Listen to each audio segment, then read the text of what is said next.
Some bonds aren't made by ceremony. Some are made by something older, something that refuses to be cut, no matter who holds the blade. He doesn't look at her. That's the first thing anyone notices. Not the blade, not the priest's trembling hands, not the way the morning sun turns Sevrin Hale's white dress into something almost painful to look at directly. What they notice is that King Darian Voss, a man who has held the gaze of warlords without blinking, cannot bring himself to look at the woman standing one step above him on the sun-bleached stone of Archanvale Basilica. The court has gathered in full dress. Silk catches the light. Metal clasps hold collars too tight against throats that haven't breathed easily in weeks. Everyone is watching, and no one is comfortable, and no one will say why, not even to themselves. There's a particular kind of collective holding of breath that happens when powerful people sense something is wrong, but have no language yet for what that wrong thing is. Sevrin does not fidget. She has never been a woman who fidgets. Her fingers rest at the edge of her sleeve, curled loosely, like she's been waiting for this moment so long she's forgotten to be afraid of it. Her chin is level. Her shoulders are still. Only her eyes move, tracking him, reading the fine architecture of his jaw, the subtle rebellion of the muscle beneath it.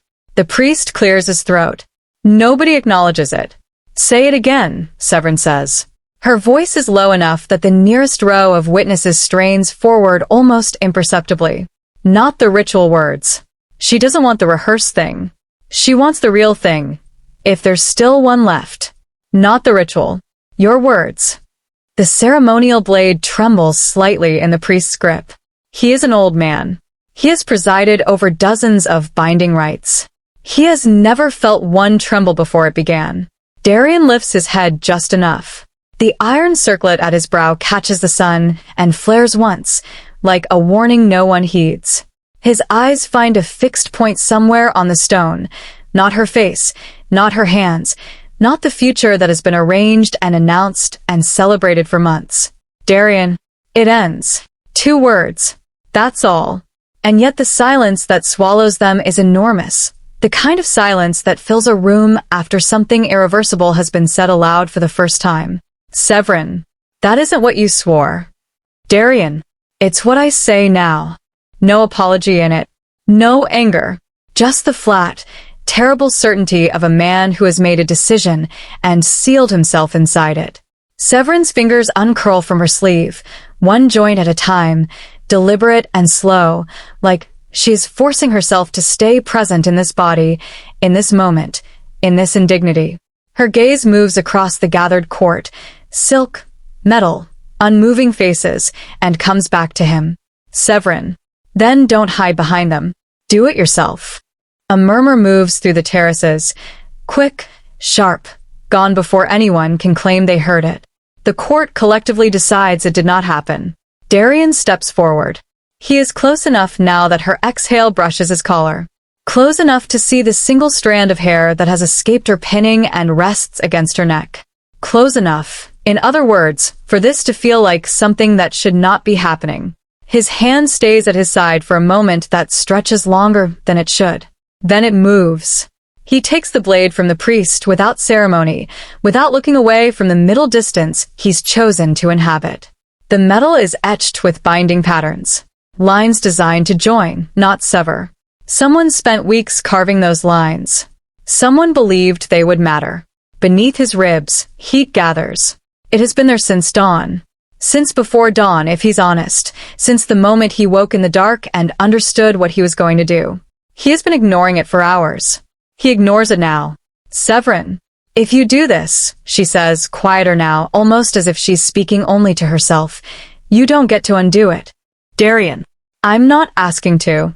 The blade touches her palm. A thin line opens, red against white. She does not flinch. She does not make a sound. She watches it happen with the calm of someone who expected exactly this and chose to be present for it anyway. The second cut is faster. His own hand mirrored. Blood meets blood between them, as the ritual demands. The priest inhales, preparing the sealing words, the ancient cadence that has closed 100 bonds before this one. And then Darian moves differently. The blade shifts. Not across the joining pattern. Down.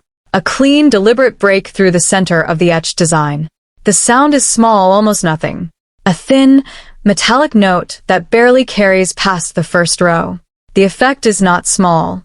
The heat beneath his ribs surges, wrong, sharp, spreading through his chest like something alive being torn out of place.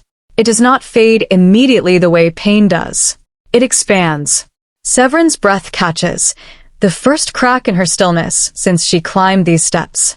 Her shoulders pull back as if someone has struck her from behind, though nothing touches her.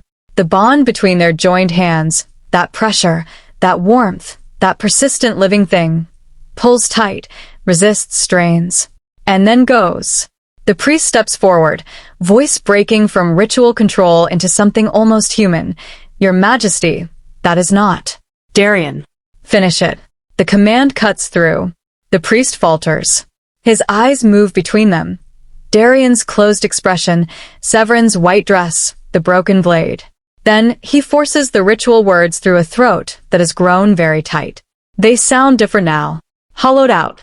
Like reading words off a page in a language you no longer believe. The connection between their hands loosens. Not cleanly. There is resistance, a pull, a brief struggling refusal, and then nothing. Severin's fingers close slowly, as if expecting something to still be there. Her hand tightens around empty air. Darian releases the blade. It hits stone with a sound that is final in a way that nothing else has been today. He steps back. Distance opens between them where there was none. Two people who were one thing are now, officially, two separate things. The court shifts behind them, contained shock trying to organize itself into acceptable reactions. Sevrin. You chose this here. He doesn't answer. Sevrin. In front of them. Still nothing. She lifts her head and meets his eyes fully. Perhaps for the first and last time this morning. Whatever she finds there does not change her expression. She has already taken her measure of him. She is simply confirming it. Sevrin. Say it. Darian. It's done. Too clean. Even he can feel it. The wrongness of how easily the words land, like they were waiting to be said, like the air was already shaped for them. Something crosses Severin's face. Not collapse. Not anger. Something quieter and more dangerous. The expression of a person who has just confirmed something they hoped was not true. Sevrin. Then remember this.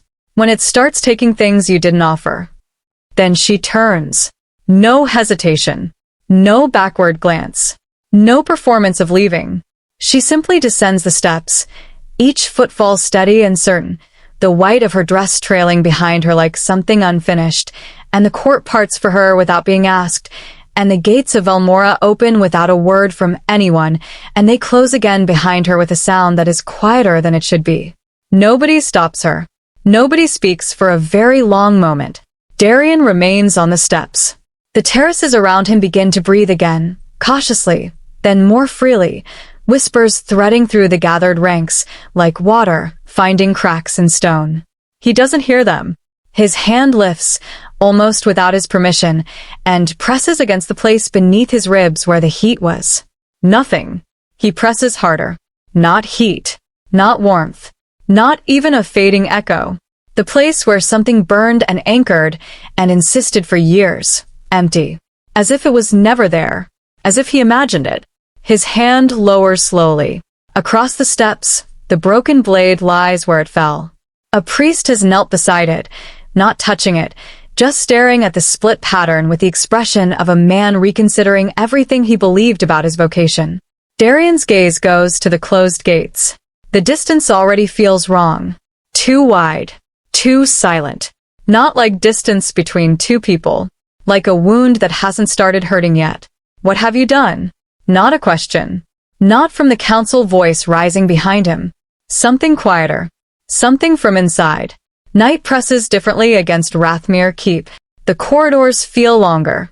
The torchlight settles lower in its brackets.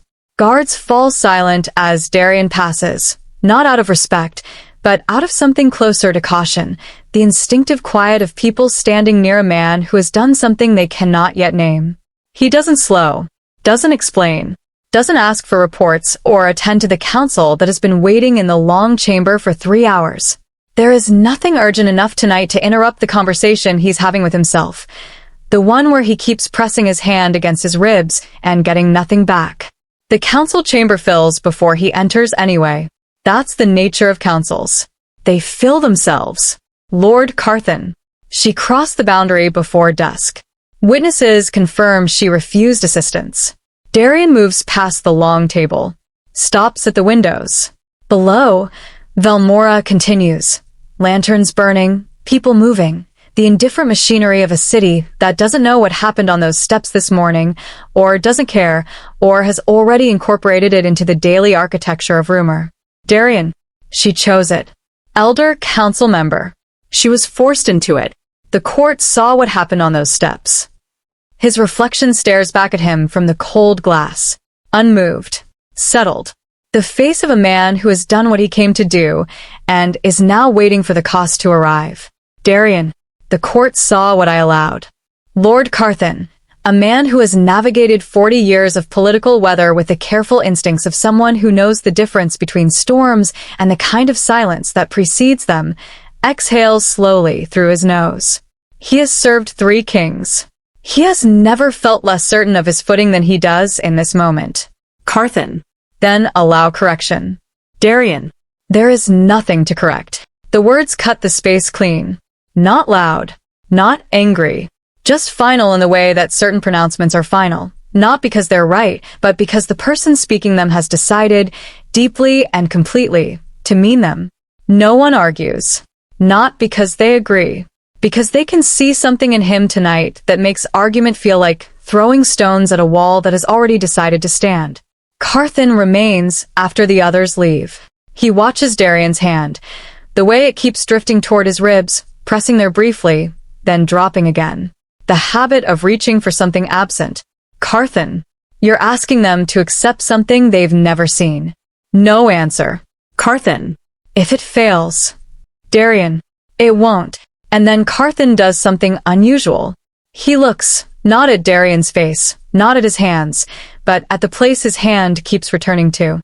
That small, telling gesture. And whatever Carthan reads there keeps him quiet for a moment before he finally leaves.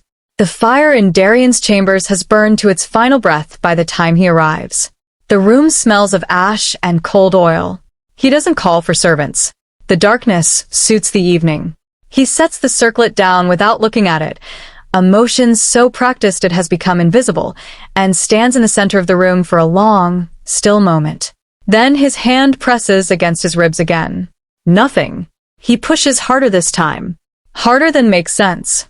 Fingers digging into the space between bones, searching for resistance the way you press a bruise to confirm it's there. His breath shortens once, then forces itself back to even. He is not a man who permits himself the theater of despair. He is not a man who permits himself much of anything. Still nothing. Sleep breaks in fragments. He surfaces at irregular intervals through the dark, a flicker behind closed eyes, a voice that doesn't align with anything in the room, a silence that feels inhabited. Each time he wakes, the absence beneath his ribs is the first thing he checks. Each time, he confirms it. Gone. He chose this. He knows he chose it. He is doing a very careful job of not thinking about why. The heat returns without warning. It starts low, so faint he thinks he's imagining it, then spreads outward from the same place that held nothing hours before. Not the same heat. Something slightly different in its quality. Less urgent. More patient.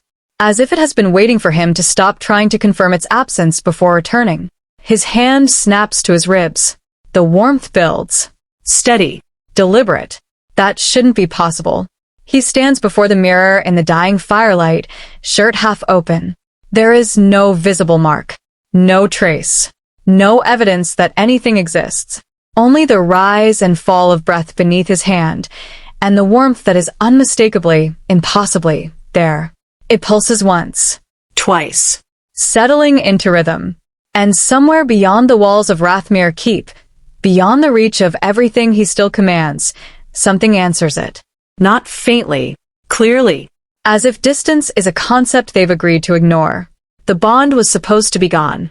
He performed the ceremony. He broke the pattern. He heard it end. He felt it end. He has spent hours pressing his hand against the place it used to live and finding nothing. And yet, he stands very still for a long time, watching his own reflection breathe. The lower archives of Rathmere keep smell of centuries, dust and old leather, ink that dried in different eras, the particular staleness of knowledge that has not been disturbed in a very long time. Darian spreads records across the long table in the gray pre-dawn. Maps, ceremonial notations, witness logs, dates, names, seals pressed into wax so old it has begun to granulate. He is looking for precedent. He is looking for the shape of what he did, reflected somewhere in the record of history, confirmed by repetition, normalized by having happened before. It is not there. Every binding he finds holds. Every ceremonial bond, even the contested ones, even the ones entered under duress, even the ones that ended in exile, they hold their structure. The pattern remains. Nothing in 5 centuries of documented ritual suggests that what happened at Arkenvale was designed to end the way he ended it.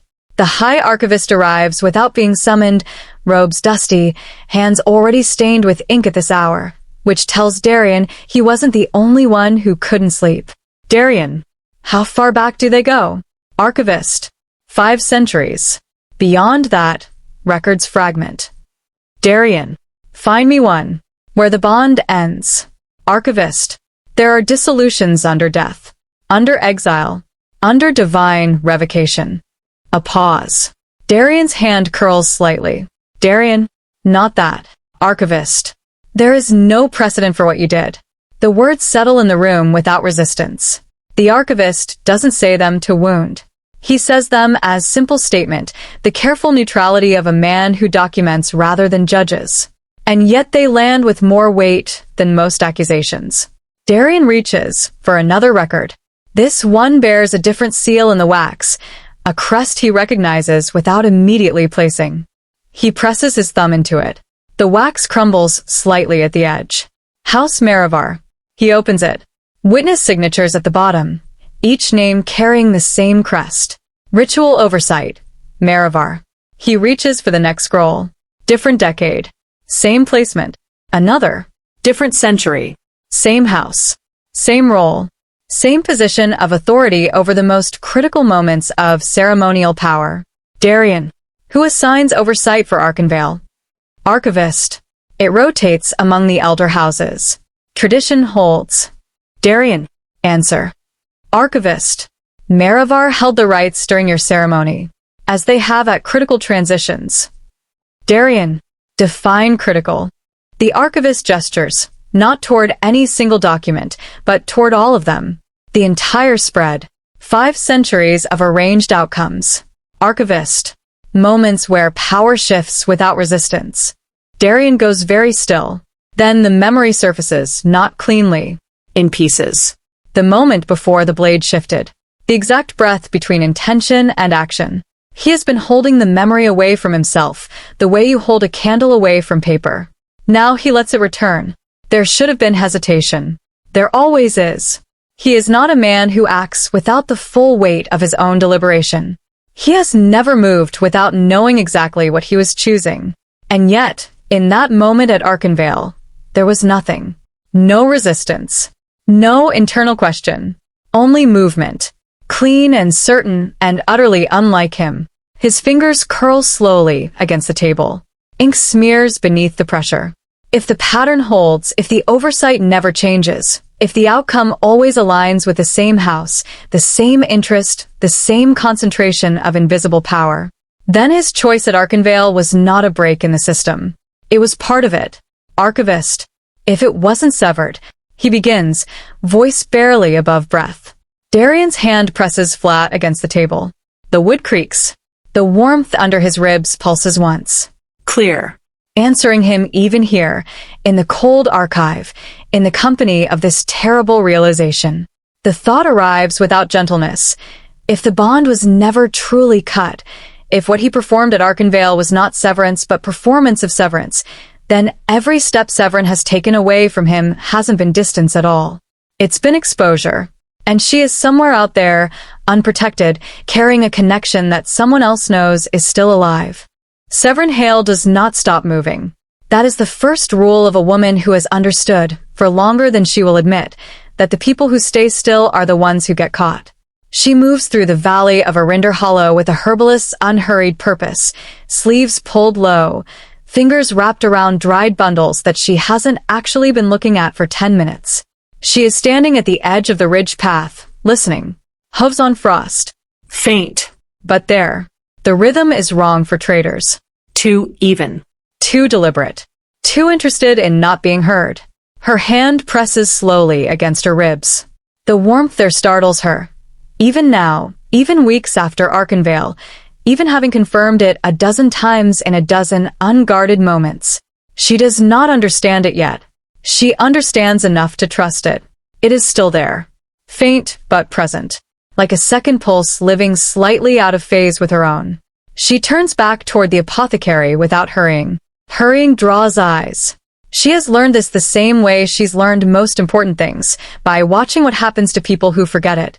Inside, the shop breathes the dense quiet of concentrated work, roots and oils and powders suspended in the amber light of late afternoon, everything labeled, everything in its place. She has built something careful here. Small, deliberate, sustainable. The kind of life you construct when the previous one has been publicly, ceremonially ended. A jar slips as she sets it down. Her hands aren't quite steady. She notices this. She doesn't address it. Small footsteps cross the wooden floor behind her. Light. Careful. Lyra. The name comes out wrong. Too sharp. The child stops just short of touching her. Sevrin. Stay inside. But the child, Lyra, small and solemn and possessed of the particular clarity that some children carry as if they've already lived once before, steps closer instead of back. Lyra. He's not far. Severin's hand presses harder against her side. The warmth answers. Stronger this time. She turns then. The child's eyes hold steady, watching something beyond the walls, beyond the valley, beyond what should be visible from a child's height in a small apothecary in an unremarkable hollow. No fear in them. Only recognition. Outside, the wind changes direction. The scent it carries is thin, almost lost under the cold, under the smell of damp earth and pine. But it's there. Smoke. Not from the valley. From above the ridgeline. Sevrin steps to the doorway and looks up. The ridge cuts a sharp line against the graying sky. Empty at a glance. No movement visible. And yet the birds that usually travel that tree line have stopped. The hollow sounds different. Not quieter, emptied. She comes back inside and begins moving with a different quality of motion. Still unhurried. Still precise. But intentional now in the way packing for departure is intentional. Each choice made with the understanding that you will not return for what you leave behind. Cloth wraps the herbs. Jars sealed. A satchel drawn from beneath the counter, already half prepared, because Sevrin Hale is the kind of woman who prepares for departures she hopes will never be necessary. She kneels in front of the child, fastens the cloak at her collar, studies her face for a moment, the still composure of her, the way she doesn't ask questions she already has answers to. Sevrin, stay close. The child nods. The first sound of violence comes from across the lane, a door slamming open, voices low and controlled in the way that means they are trying not to be heard while doing something that requires coordination. Severin's head lifts, not with fear, but with the clear-eyed calculation of a woman filing information into immediate use. She takes the child's hand. They move into the rear passage without discussion. The path climbs between rock and root, narrowing as it rises. Behind them, the voices don't follow immediately, which is worse. Controlled pursuit means they know where the paths lead. They are cutting angles rather than chasing. Sevrin doesn't look back. Her grip on the child's hand tightens once, then steadies. The warmth at her ribs burns now. Not distant. Closing. And it is no longer only the three riders that are closing. She can feel it. That second pulse, that insistent warmth, pulling like a compass needle towards something that hasn't given up on finding her. She stumbles half a step, catches herself, stops. The child looks up at her. Lyra. He knows where you are. The words land without weight, as if they've always been true. Severin's fingers loosen slightly, then tighten again. The warmth under her ribs pulses. Not just direction now. Not just presence. Something with intention behind it. Something moving toward her with the specific, focused energy of a man who has finally stopped telling himself to stay away. She is not sure whether that frightens her or not. She is not sure whether she wants to find out. She lifts her head toward the ridge ahead. The broken shrine stands above the valley, exposed on all sides. No cover and no concealment. Only the terrible clarity of high ground that offers sight at the cost of protection. She exhales once, then moves toward it anyway. The shrine stone is vibrating when Darian steps onto it. Not from the wind, from the mountain itself, from some deep structural complaint at what is being done to the valley below. The air here tastes of ash and old prayer, broken chains clinking against the altar with a sound that is wrong in the way that all familiar things are wrong when they appear in the wrong context. Sevrin is already there. She is not hiding. She is not fleeing. She is standing with her back half turned to the drop, cloak pressed close against her body, one hand resting near the edge of the stone. Her fingers are stained with ash and something darker that hasn't finished drying. She does not turn when he arrives. He stops 3 paces away. He does not speak immediately. Neither does she. Below them, Irinder hollow breathes in slow collapse, torchlight shifting through smoke, movement threading the trees in coordinated arcs. Riders. More than before. Many more. When she finally speaks, her voice is low and fractured at the edges, not with grief, but with something more honest. The particular roughness of someone who has spent weeks being right about something and finding no comfort in it. Sevrin. You're late. Darian lets it hit. His jaw tightens, not with anger, but with the effort of holding everything else in place. Darian. I came when I stopped believing you'd fix it. That lands differently than he intends. He can see it in the slight shift of her shoulders. He does not take it back. Sevrin finally turns. Her eyes are hollowed by exhaustion. Not the temporary exhaustion of sleeplessness, but the deeper kind that settles in when you've been carrying something alone for too long. Behind the exhaustion, clarity. The dangerous, discomfiting clarity of someone who cannot comfort themselves with uncertainty because they know exactly what has happened. Sevrin, you think I tried to fix it? I tried to survive it. The wind surges between them, scattering ash from the shrine's cracks into spirals that break apart before they can hold any shape. Darian, survive it. He says the words back at her not as repetition, but as evidence. You watched them rewrite every oath we swore. You stood inside it. Sevrin. And what did you do, Darian? Resist? Or just choose a cleaner angle to fail from? A beat of silence. Below them, a horn sounds.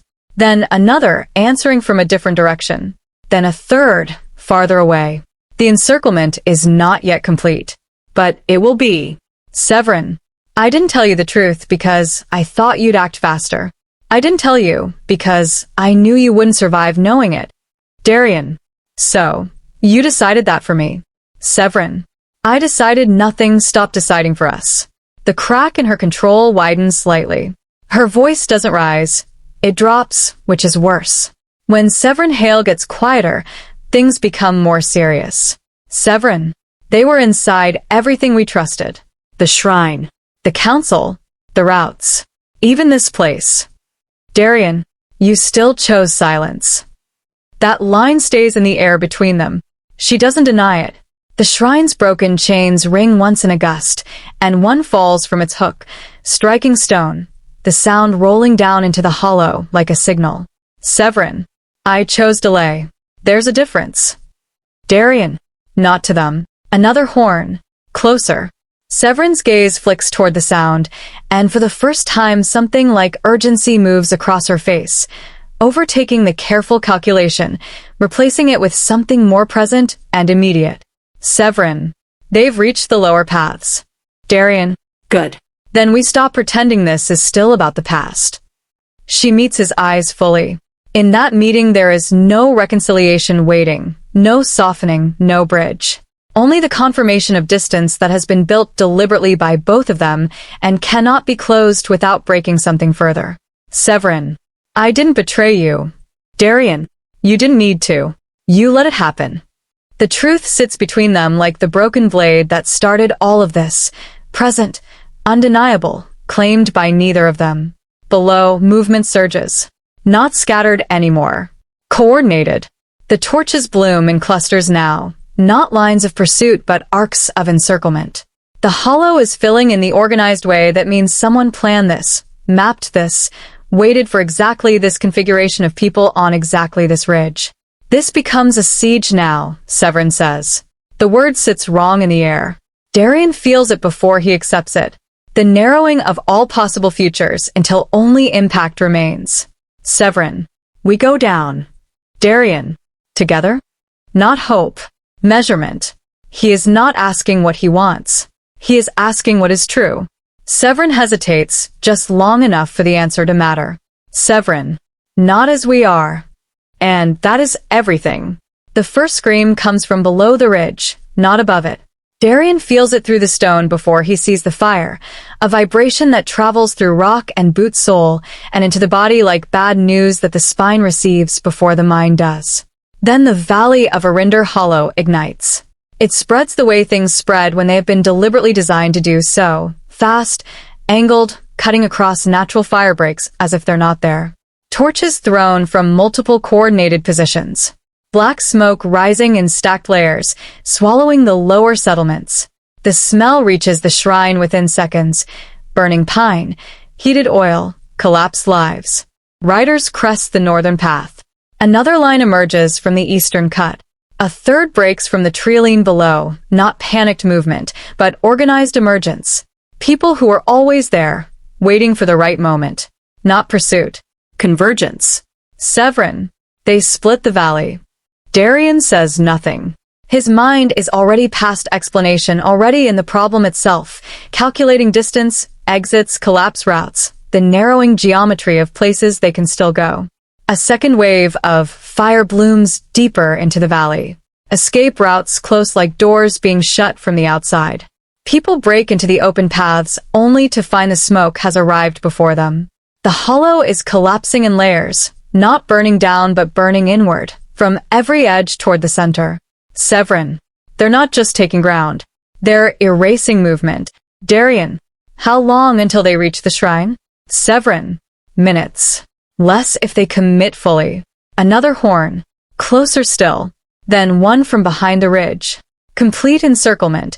Confirmed not by sight but by sound, by the pattern of signals answering each other from every direction. They are surrounded. Darian feels it settle into his chest. Not fear yet. Pressure. The narrowing of possibility. Below, a child runs between burning structures, falls, disappears into smoke, rises again, and stumbles blindly toward nothing that will save them. Something inside him tightens into a specific and terrible kind of clarity. Sevrin. If we hold the ridge, we can slow them. Buy time for evacuation. He hears what comes next before she says it. Sevrin. But if we commit here, we lose the valley. The fire below intensifies as if responding to the pause above. A roof collapses inward.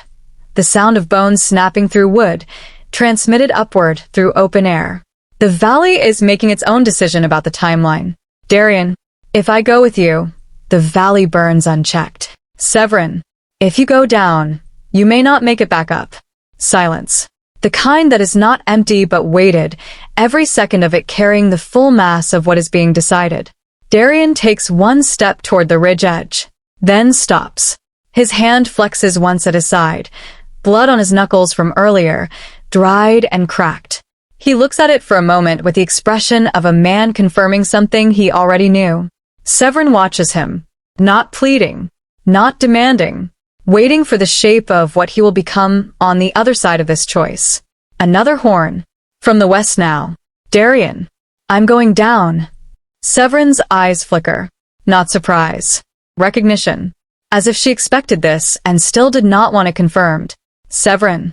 You're choosing them.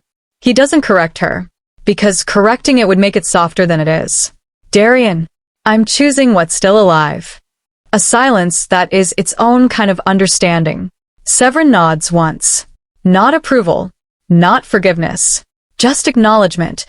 The mutual recognition of two people who have made a terrible situation out of each other and are now each paying part of the cost. And somehow that is worse than anger. Darian turns first. Every step away from the shrine pulls something out of him that doesn't return. He descends into smoke-thick air, boots scraping stone. The valleys roar building around him as he drops below the ridge line and into the breaking world of Arinder Hollow. Behind him, Sevrin does not call his name. That silence follows him all the way down. Velmora sees it through signal fires. The towers along the eastern ridge ignite in sequence, not in alarm, but in the particular controlled pattern of acknowledgement. Military recognition. Something that has been expected, prepared for, waited on. House Maravar banners rise along the eastern command line before the smoke from Arinder has finished climbing. Not defensive. Not reactive. Expanding. They are moving across trade arteries with the practiced efficiency of a plan long rehearsed. Couriers are intercepted mid-run. Signal fires are overwritten. Movement between the southern enclaves and central authority is severed without a single public declaration. A coup without announcement. The most dangerous kind, the kind that is already three-quarters complete before anyone agrees on what to call it. In the lower fractured routes of Arinder's outer escape lines, Sevrin moves. Not alone. Lyra's small hand is wrapped around hers, small fingers gripping fabric that has already been asked to hold too much tonight. The child's breath is shallow but steady. Her eyes are focused ahead with the particular concentration of someone navigating by a sense that isn't exactly vision. The escape routes are no longer empty. Patrols sweep in arcs, directed, not random. Maravar's expansion has closed half the viable exits without ever appearing in the same frame as the fire that started it. The fire was distraction. The patrols are intention. Sevrin stops. A patrol line cuts directly across the path ahead. Too close. Too coordinated to rush through.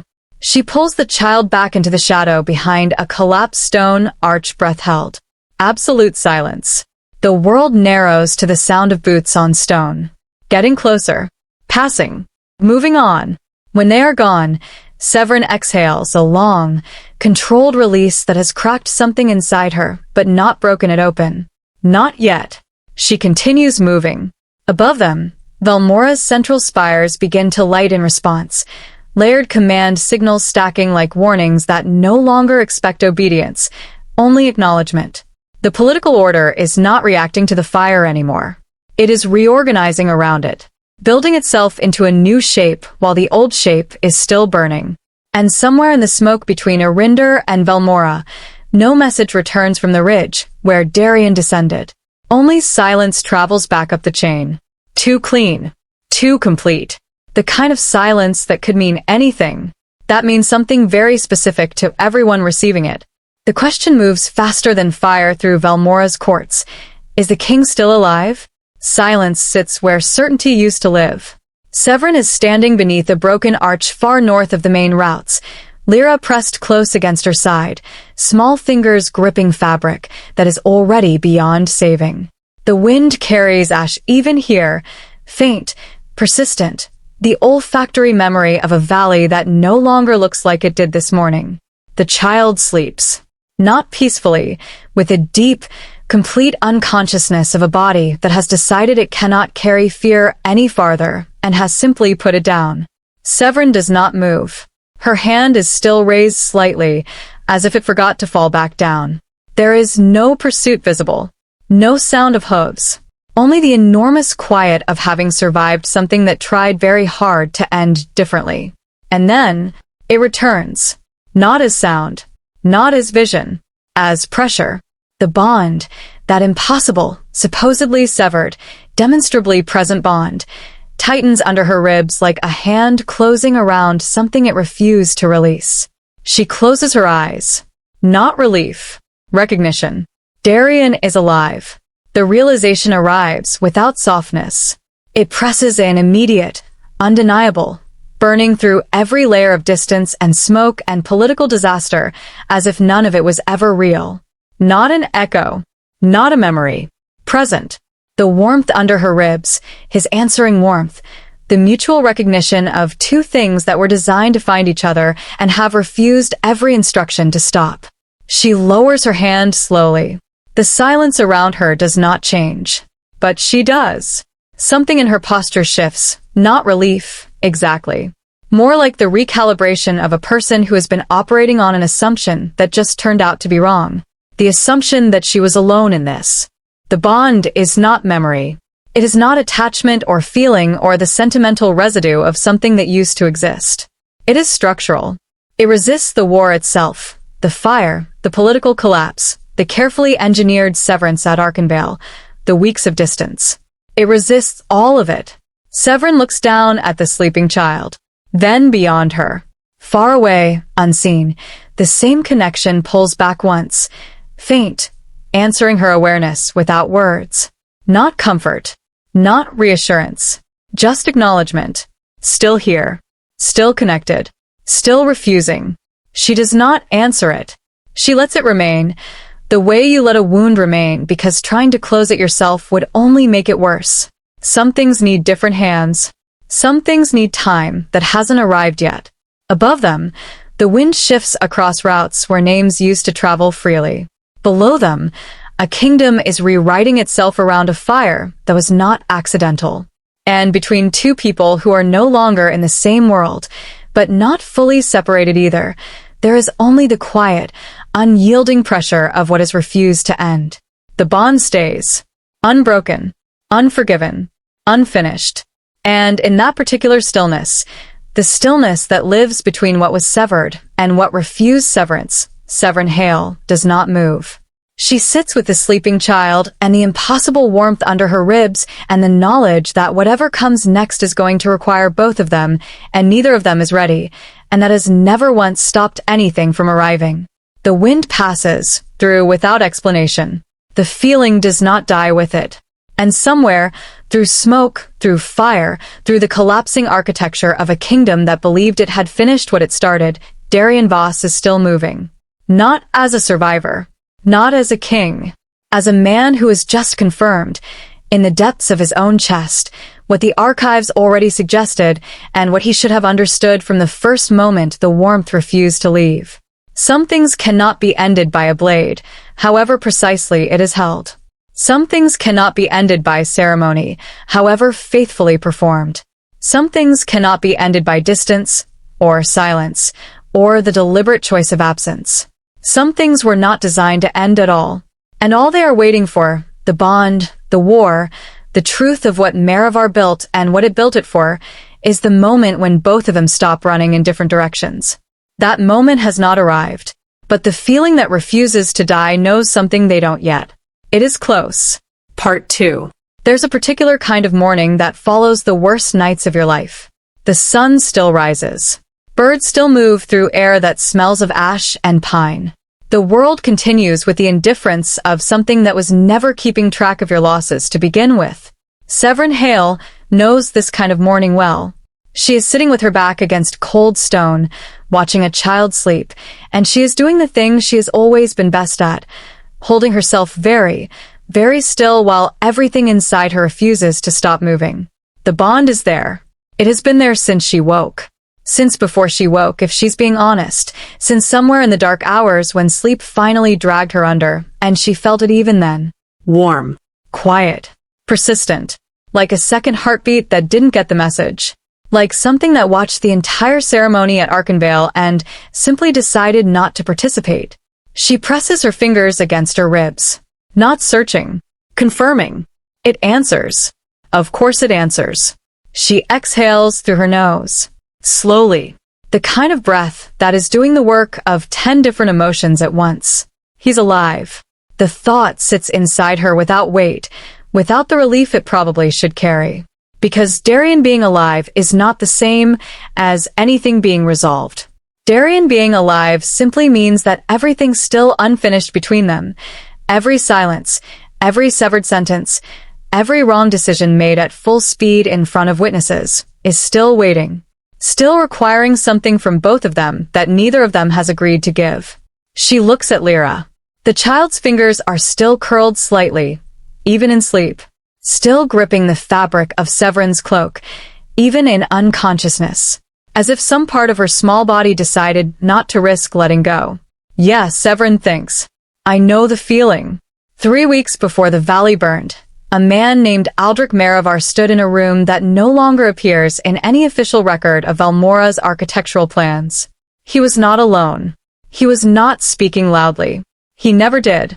Aldrich Merivar had spent 40 years learning that the quietest conversations are the ones that reshape kingdoms. The ones that never have to be walked back because they were never officially had.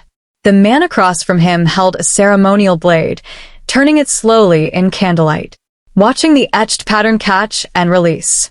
Catch and release. The carving was impeccable. Someone had spent weeks on it. Whoever they were, they believed it would matter. Aldrich watched his associate study the blade and did not smile. He almost never smiled. It was something people noted about him. Not with suspicion, necessarily, but with a vague, unplaceable discomfort that tended to follow them home from his company. The pattern will hold through the ceremony, the associate said. Everything looks correct from the outside. It needs to look correct from the inside as well, Aldrich replied. He needs to believe he's choosing it. A pause. And if he resists? Aldrich took the blade from him, weighed it in his palm, set it back down. He won't, he said. Men like Darian Voss are easy. Not because they're weak, because they're certain. And certainty, he touched the etched pattern lightly with one finger, is the only thing that never questions itself before it acts. The candle between them bent sideways in a draft that should not have existed in that sealed room. Neither man acknowledged it. And her? Aldrich was quiet for a moment. The kind of quiet that means the question has been considered many times before and always arrives at the same unwelcome destination. She's the variable. That was all he said. He did not elaborate, because elaborating would have required him to admit that in 40 years of moving pieces across boards that others couldn't see, Sevrin Hale was the first piece he could not confidently predict. Not because she was exceptional in any single way, because she was exceptionally difficult to push. She didn't go where pressure sent her. She went where she had already decided to go, and she had a habit of deciding early, quietly, and completely, in ways that only became visible after it was too late to redirect her. He had built a plan around that. He was less certain about the plan than he appeared. 3 weeks later, in the lower archives of Rathmere Keep, Darian spreads documents across a table that has not been used for genuine inquiry in decades. He has not slept. The evidence of this is subtle. No one would clock it from across a room, but up close, in the particular flatness behind his eyes and the slight over-control in his jaw, it's there. He is holding himself together the way you hold a fractured thing, carefully, with the awareness that pressure in the wrong place breaks it completely. The warmth under his ribs hasn't left. He has stopped pressing against it, because pressing against it makes it more real, and he is not yet ready for it to be more real. What he is ready for is answers. The High Archivist arrived an hour ago, without being summoned. He stands now at the far end of the table, watching Darian work through records with the focused efficiency of a man who has already suspected the direction this will go, and is bracing for the moment of confirmation. Document after document. Seal after seal. The same house, over and over, positioned at the center of every critical power transition in 5 centuries of Valmoran history. Not obvious. Never obvious. The genius of it, the terrible, patient genius of it, is that it was threaded through the record in a way that only becomes visible when you lay everything flat and look at all of it at once. Which, of course, is not how records are typically reviewed. Which is, of course, the point. Darian looks up from the scroll in his hands. His eyes move to the archivist. The archivist doesn't look away. Darian. Who else has seen this? Archivist.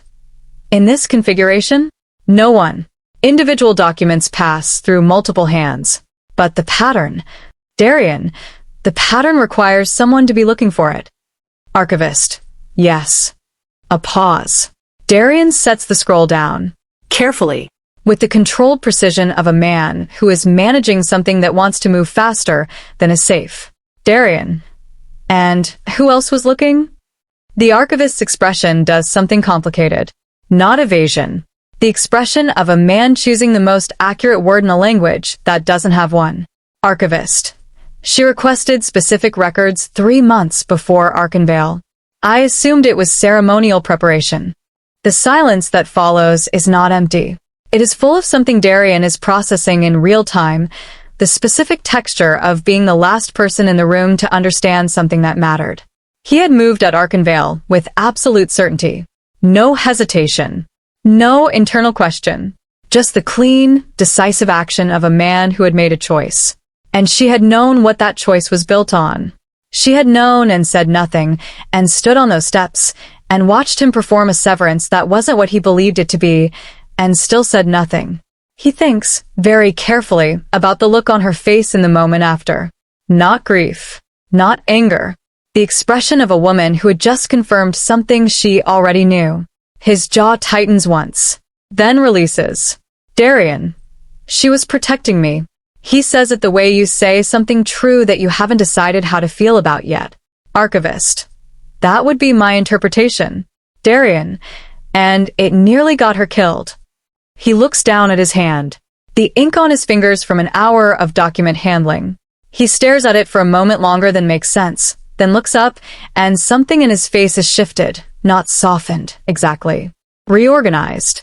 The way a battlefield reorganizes after the first engagement, when the real shape of the conflict finally becomes clear.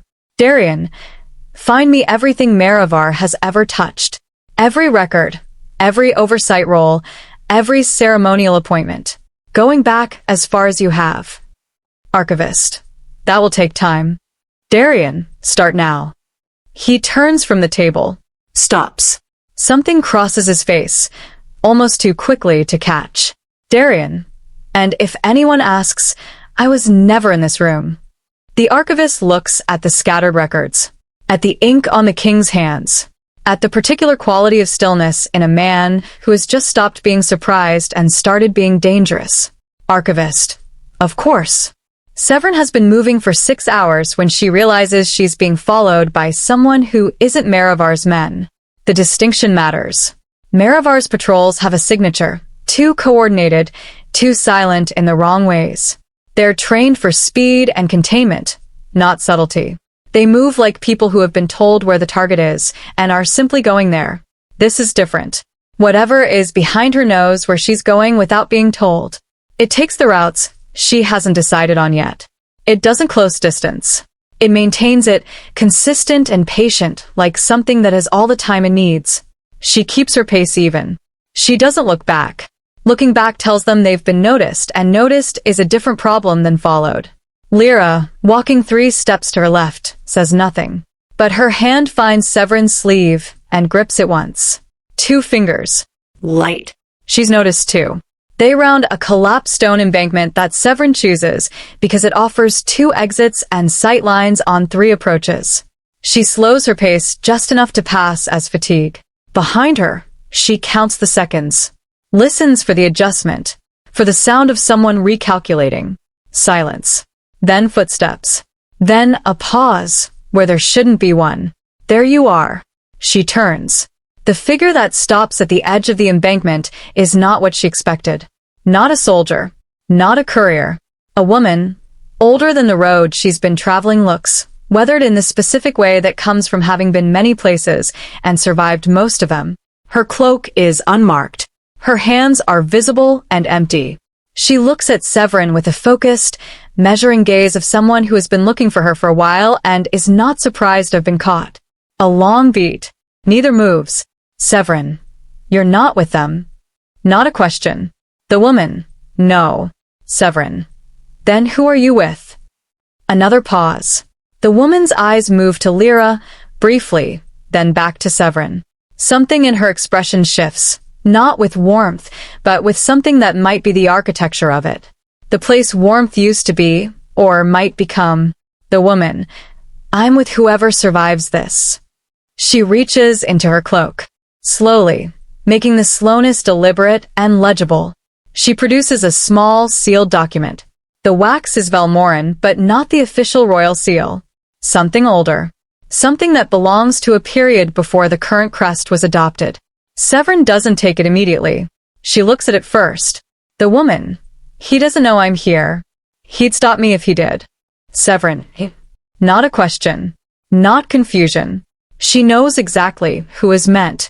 She can feel the warmth shift under her ribs, as if confirming it. Sevrin. But you came anyway. The woman. Someone has to.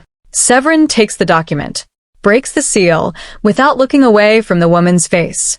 She reads it with the controlled efficiency of someone who has learned to absorb bad news at speed, and the expression that passes over her face while she reads is very small and very complicated.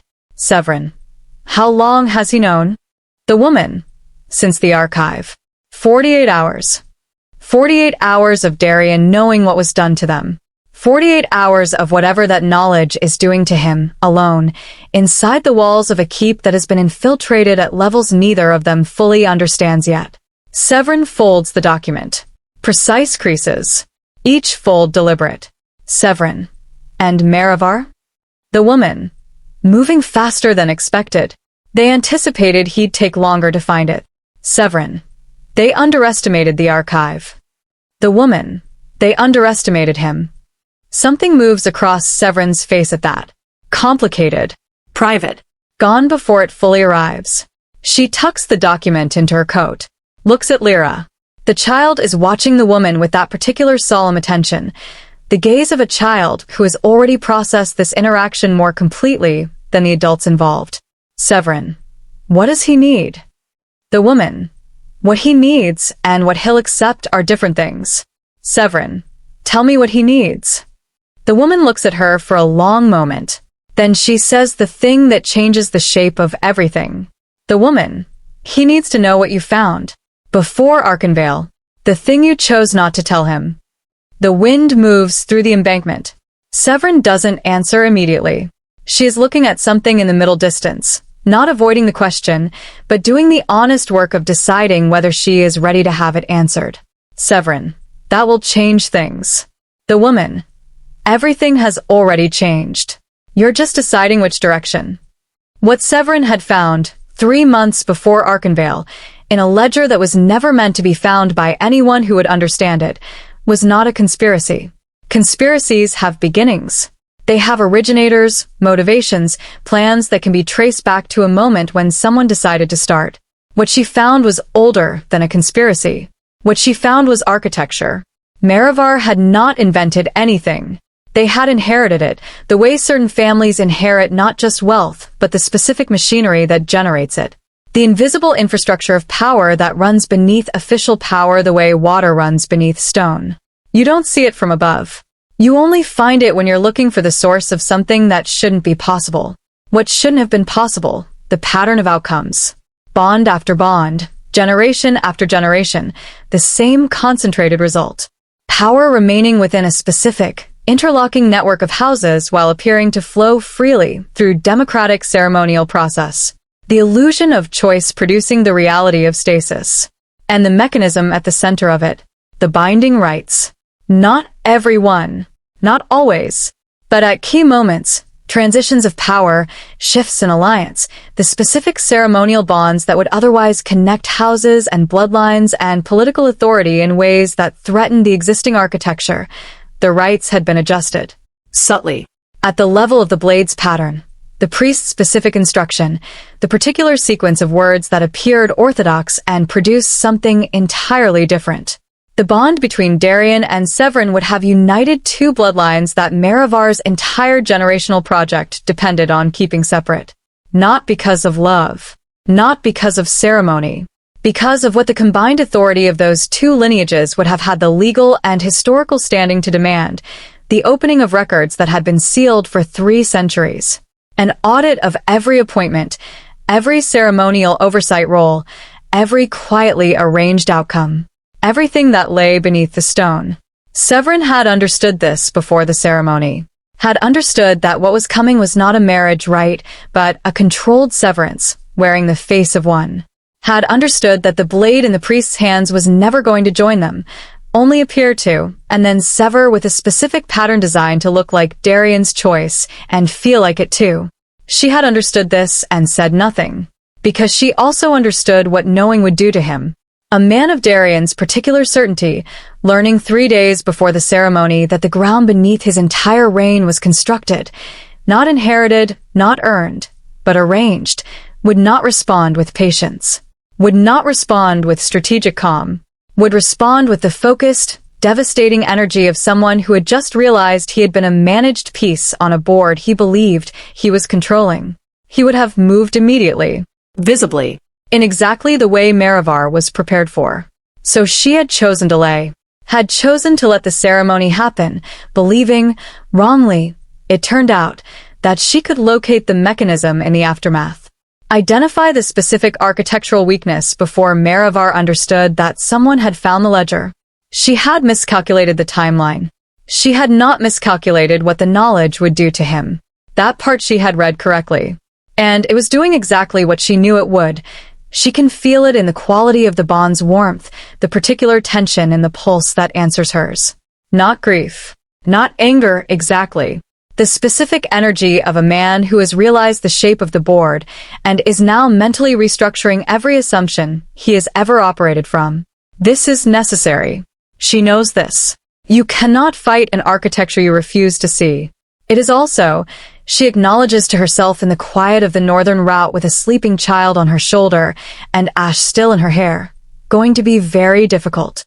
Lord Carthan has been in Darian's service for 11 years. In that time, he has learned to read the king the way certain people learn to read weather, not through single signs but through the accumulation of small indicators that, taken together, tell you what is coming. What he is reading now is something he has no prior reference for. The king is calm. This is the problem. Not the careful, controlled calm of a man managing his response. The deeper, more alarming calm of a man who has processed something enormous and is now simply on the other side of it. Carthan has seen men in this state before. They tend to do things that cannot be undone, not out of rage, but out of the terrible clarity that follows rage once rage is finished with you. Carthan, the council is requesting your presence. Maravar's representative has arrived in the East Hall. Darian looks up from the map on his desk, takes in the information, returns his attention to the map. Darian, what does he want? Carthan, assurances that the crown's response to the Arinder situation will be. Darian, contained. Carthan, that was the word he used, yes. Darian moves a marker on the map. Considers it. Moves it again. Darian, tell him I'll be there within the hour. A Carthan. And if he asks about the northern routes? The signal fire disruptions. Darian, tell him I'm looking into it. A pause. Carthan watches him. Darian does not look up. Carthan, are you? Darian, I've already looked. Tell him I'm looking. Carthan stands with that for a moment. Then he does the thing that he does when the situation requires honesty and honesty requires some courage. He stays in the room. Carthan, if you move against them openly, they'll use the ceremony. The official record shows a rejected bond, a king's deliberate severance, a formal separation from an. Darian, unprotected woman. Yes. The words land flat. He put them there himself. He knows what they are. Carthan, the optics. Darian, I know the optics, Carthan. I constructed them. He says the last part quietly. Not self-pity. Evidence. The acknowledgement of a man who is now working with the consequences of his own architecture, which is a different and more complicated problem than working with someone else's. Carthan is quiet for a moment. Then, Carthan, the woman in the East Quarter. Maravar's informant. Darian, I know who she is. Carthan, she's been inside the keep for 6 weeks. Darian, longer. I know. Carthan pauses. Studies him. Carthan, you've known. Darian, since the 4th week. I let her stay. The reason for this is something Carthan will work out on his own, eventually. Darian doesn't explain it because explaining it would require him to admit that he has been running a careful, invisible counter-operation inside his own keep for 3 weeks, feeding the informant a specific, curated version of his awareness that has been designed to make Maravar feel secure in a position they have, in fact, already lost. It has been exhausting. It has also been necessary. It is the kind of thing you do when you have just discovered that the floor of your authority is glass, and the people standing beneath it are holding the hammer. You don't shatter it. You walk carefully. And you prepare. Darian, I'll meet with his representative. He rolls the map. Caps the ink. Straightens. Darian, make sure Aldrich Maravar receives a personal invitation to the formal review. In my name. With my seal. Carthan's eyebrows rise fractionally. Carthan, that will signal. Darian, exactly what I wanted to signal. He picks up his circlet, sets it in place without looking in the glass, then looks up at Carthan with the expression of a man who has finally stopped being outmaneuvered and would like to begin the part of the story where that changes. Darian, he spent 40 years building something I didn't know existed. I've had 48 hours. I'm working faster. Lyra is 7 years old. She has been 7 years old for 3 months and counts this as significant, though she is not entirely sure why. What she knows is that being 7 feels different from being 6 in ways that are difficult to explain to adults who have generally stopped paying attention to the feeling of years. She also knows other things. Things that adults around her have spent a great deal of energy pretending not to notice that she knows. She knows, for example, that the woman sitting across from her is not sleeping. She is performing sleep, the careful stillness of someone whose body is exhausted but whose mind is sitting fully upright in an empty room, sorting through things by candlelight. She knows that the warmth Sevrin keeps pressing her hand against is real and is not inside her body, but is also not outside it. It is difficult to explain. It is like watching someone talk to a voice you can almost hear. She knows that something is coming. Not with the vague, ambient unease of a child who picks up on adult tension. With a specific, quiet certainty of something more particular than that, the certainty of a child who has learned, slowly and without being taught, that she receives information in ways that don't entirely match the ways other people receive it. She does not advertise this. She sits with her back against the cold stone and watches Sevrin not sleep and wonders whether the man whose warmth she can almost feel at the edge of hers, not directly, the way Severin's warmth is, but refracted like light off water, knows that the information he is missing is the same information that Sevrin is deciding whether to give him. She thinks he does not know. She thinks this will cause problems. She is 7, and she has learned that the problems adults create for themselves are almost always the same problem, disguised in different clothing. They know what the other person needs to hear, and they wait too long to say it, and then the moment becomes the wrong moment. And then there is no moment at all, and then something burns. She is tired of things burning. She looks at the ceiling of the shelter, cracked stone, old moss, the residue of a structure that was once something specific and is now only approximately a roof. She thinks about the valley, the apothecary, the jars she helped label, each one in her careful block letters, each one in its specific ordered place. She thinks about the herbalist's cat that she was not officially allowed to name but had named anyway, internally, which doesn't count. She thinks about what all of it looks like now.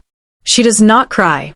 She has cried already, in the hours when Sevrin was watching the dark, and she thought it would be unkind to do it again. Lyra. She knows what will fix it. She says it to the ceiling. Conversationally. As if continuing a discussion that has been happening internally for a while. Severin's not sleep breaks. A pause. The quality of her stillness shifts from performed to present. Sevrin. What? Lyra. You know what would fix it. You've known for a while. You just keep deciding it's the wrong time. A long quiet. Sevrin. How do you? Lyra. You do this thing where you get very still right before you decide not to say something. You've done it a lot. Since Arkenvale. Another quiet. Then, unexpectedly, something shifts in Severin's face. Not offense, not deflection. Something softer. Something almost like recognition. Sevrin. When did you get so perceptive?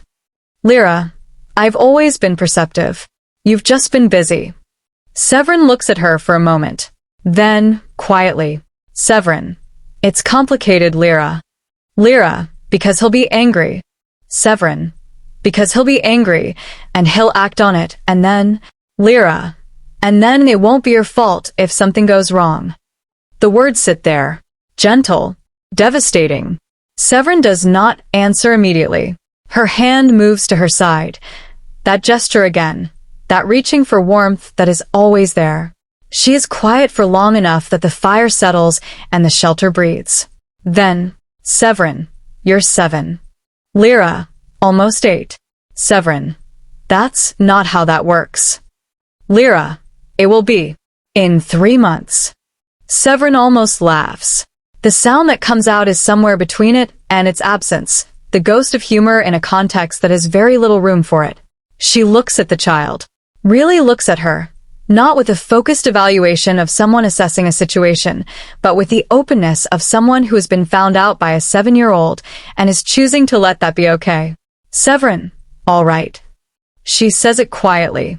To herself, mostly. But loud enough. Sevrin, all right. There is a route through the Arinder Outer Passage that does not appear on any official map of the region. This is deliberate.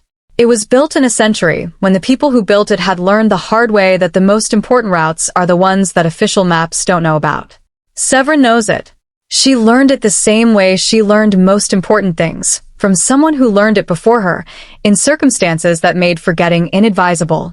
She takes it now, with Lyra close on her left, and arrives at the place the messenger indicated with the specific, factual efficiency of a woman who does not permit herself to think about what she's walking toward until she is close enough that thinking about it becomes unavoidable.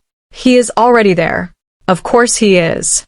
Darian Voss is standing in the narrow space between 2 collapsed pillars, looking at the route she came from, wearing no circlet and considerably less than the formal presentation she last saw him in. He looks like a man who has been moving since before dawn and has not slept since the night before that. He looks like a man who found something in an archive and has been carrying it alone ever since and has arrived here because alone with it has become untenable. He looks, in other words, like someone she recognizes. They look at each other across the space. 5 feet of cold air and a great deal of history. Sevrin, you shouldn't be here. If Maravar's patrols. Darian, I know the patrols. Sevrin, you came through the outer passage. Darian, I know the passage. You taught me. That lands differently than either of them expects. An old fact, resurfacing in new context. She showed him this route. Years ago, when the world looked like a different shape. When they were still the kind of people who showed each other things. She absorbs it. Moves past it. This is not the moment. Sevrin, then you know they're watching the exits. Darian, they're watching the ones I've let them watch. He steps forward, not closing distance, exactly, redistributing it, standing in the space differently than he was before, with the specific quality of a man who has stopped managing his own stillness. Darian, I know about the ledger. Sevrin does a move. Something in her face does a very small thing. Gone before it can be named. Darian, I know you found it before Arkenvale. A pause. Long enough to breathe. She doesn't fill it. Darian, I know you chose not to tell me. He says it without accusation. That's the thing that makes it difficult to respond to, the absence of attack, which would have been easier to meet with something solid. Instead, there is only the fact of it, stated plainly by someone who is doing his best to be fair about something that is doing very unfair things to his chest. Sevrin, yes. One word. Straight. She is not going to dress it up. Darian, why? Not a question. An opening. Space for her to fill. She is quiet for a moment. Doing the thing she described to Lyra, getting still before a decision. She catches herself doing it and, perhaps for the first time, chooses differently. Sevrin, because I knew what you would do. Darian, tell me. Sevrin, you would have moved immediately. Visibly. You would have walked into Arkenvale knowing, and they were ready for that. They had a version of the ceremony prepared for a resistant king, Darian. It was worse. What you would have walked into was. Darian, designed for someone who knew. He says it slowly. Processing. Darian, and you thought you could navigate the aftermath better than the event. Sevrin, I thought I could find the mechanism in the silence after. I thought I had more time than I did. Darian, you thought I couldn't handle it. She meets his eyes directly. Sevrin, I thought you would handle it perfectly, and it would kill you. The distinction sits between them. Not the same thing. Not close to the same thing. And yet, both of them know, without saying it, that the line between those two interpretations is where most of the damage between them lies. He is quiet for a long moment. She watches him work through it, not with the impatience of someone waiting for a verdict, but with the patience of someone who knows the verdict matters and is willing to wait for an honest one. Darian, you were protecting me. Sevrin. I was trying to. Darian. And Irinder. Sevrin. Was them accelerating because they realized someone had the ledger? Darian. They knew you had it. Sevrin. They suspected. The valley was a test as much as an attack. If I ran, they confirmed it. If I stayed. Darian. You burned either way. He says it quietly. The weight of it reaches him in stages, not all at once, which would be easier to manage. In the particular way that real reckonings arrive, slowly, from multiple directions, each new angle revealing something the previous one obscured. She stood on those steps knowing it was a performance. She did not stop him. She watched him believe he was choosing and said nothing. She did it to keep him alive. He stands with that for long enough that the wind moves through the passage twice.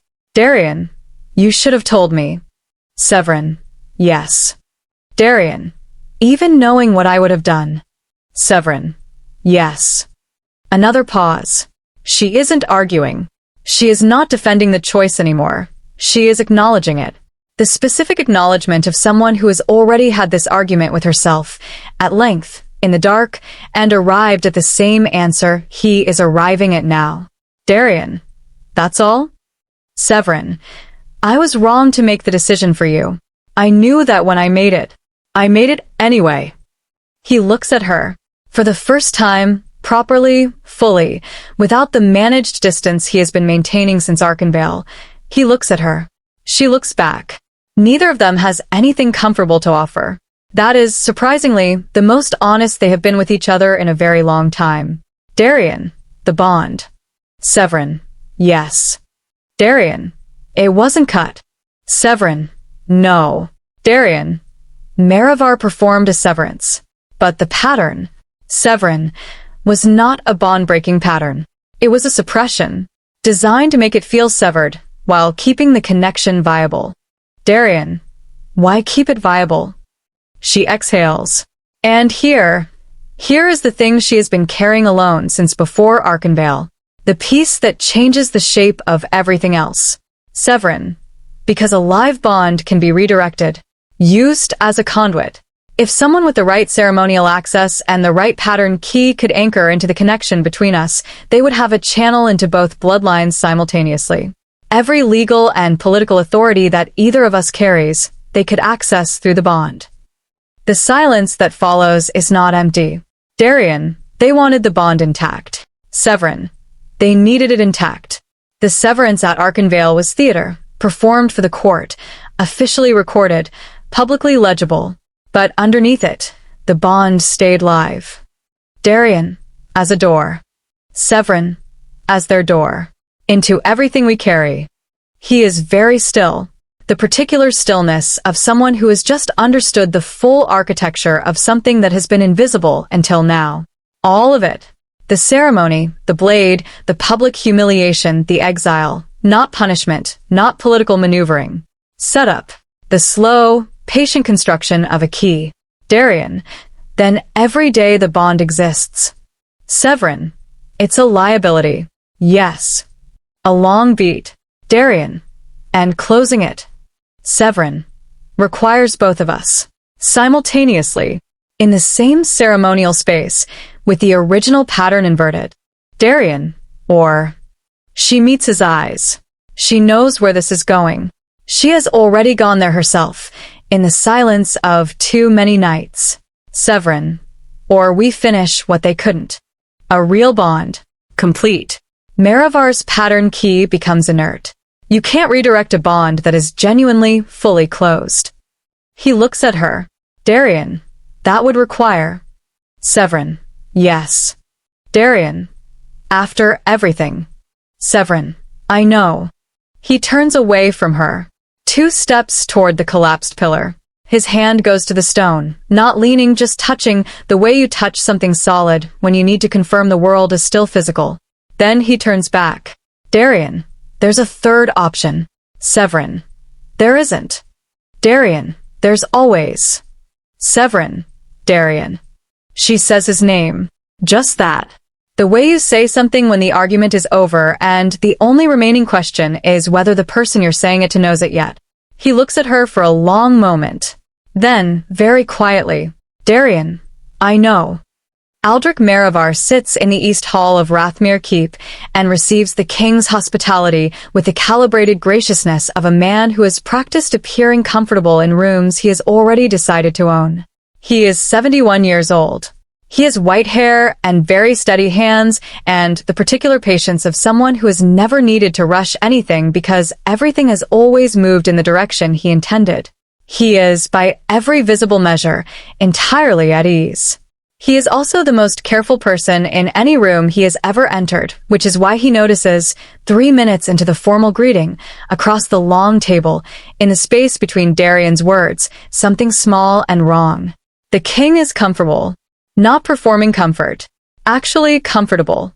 The specific ease of a man who has already processed his disadvantage and has stopped experiencing it as disadvantage. Aldrich sets this observation aside. He has learned to set observations aside until there is enough of them to form a pattern. One data point is noise. One data point confirms nothing. He is patient. He continues the pleasantries. Darian continues the pleasantries. They are, both of them, having an entirely different conversation underneath the one happening out loud. Aldrich, the Arinder situation. Regrettable. I trust the crown's resources were not overstretched. Darian, not at all. We're managing the situation with a specificity you might find impressive. If you had reason to be watching. A small pause. Aldrich absorbs it. Recalibrates. Aldrich, I hope the disruption to the northern routes hasn't been too significant. Darian, not at all. We've been redirecting traffic through the outer passages. Something moves in Aldrich's eyes. Very briefly. Gone. The outer passages. The ones that don't appear on official maps. The ones that would require specific, non-public knowledge to navigate. Knowledge that the crown should not, by Aldrich's accounting, currently possess. When did he find it? Aldrich's hands remain steady. His expression remains pleasant. He is very good at this. But Darian, watching him from across the table with the focused, unhurried attention of a man who spent 3 weeks feeding a controlled version of his awareness to an informant specifically to prepare for this moment, catches it. The small recalculation. The almost nothing behind the eyes. Darian, we've also been reviewing some historical archive materials. Ceremonial records, mostly. Fascinating reading. Aldrich, history always is. Darian, particularly the patterns. The way certain things repeat over centuries without ever quite looking like repetition. A beat. The longest one in the conversation so far. Aldrich holds the eye contact with the practiced ease of a man who has held it in harder rooms than this. Aldrich, the crown has always been thorough. Darian, getting more so.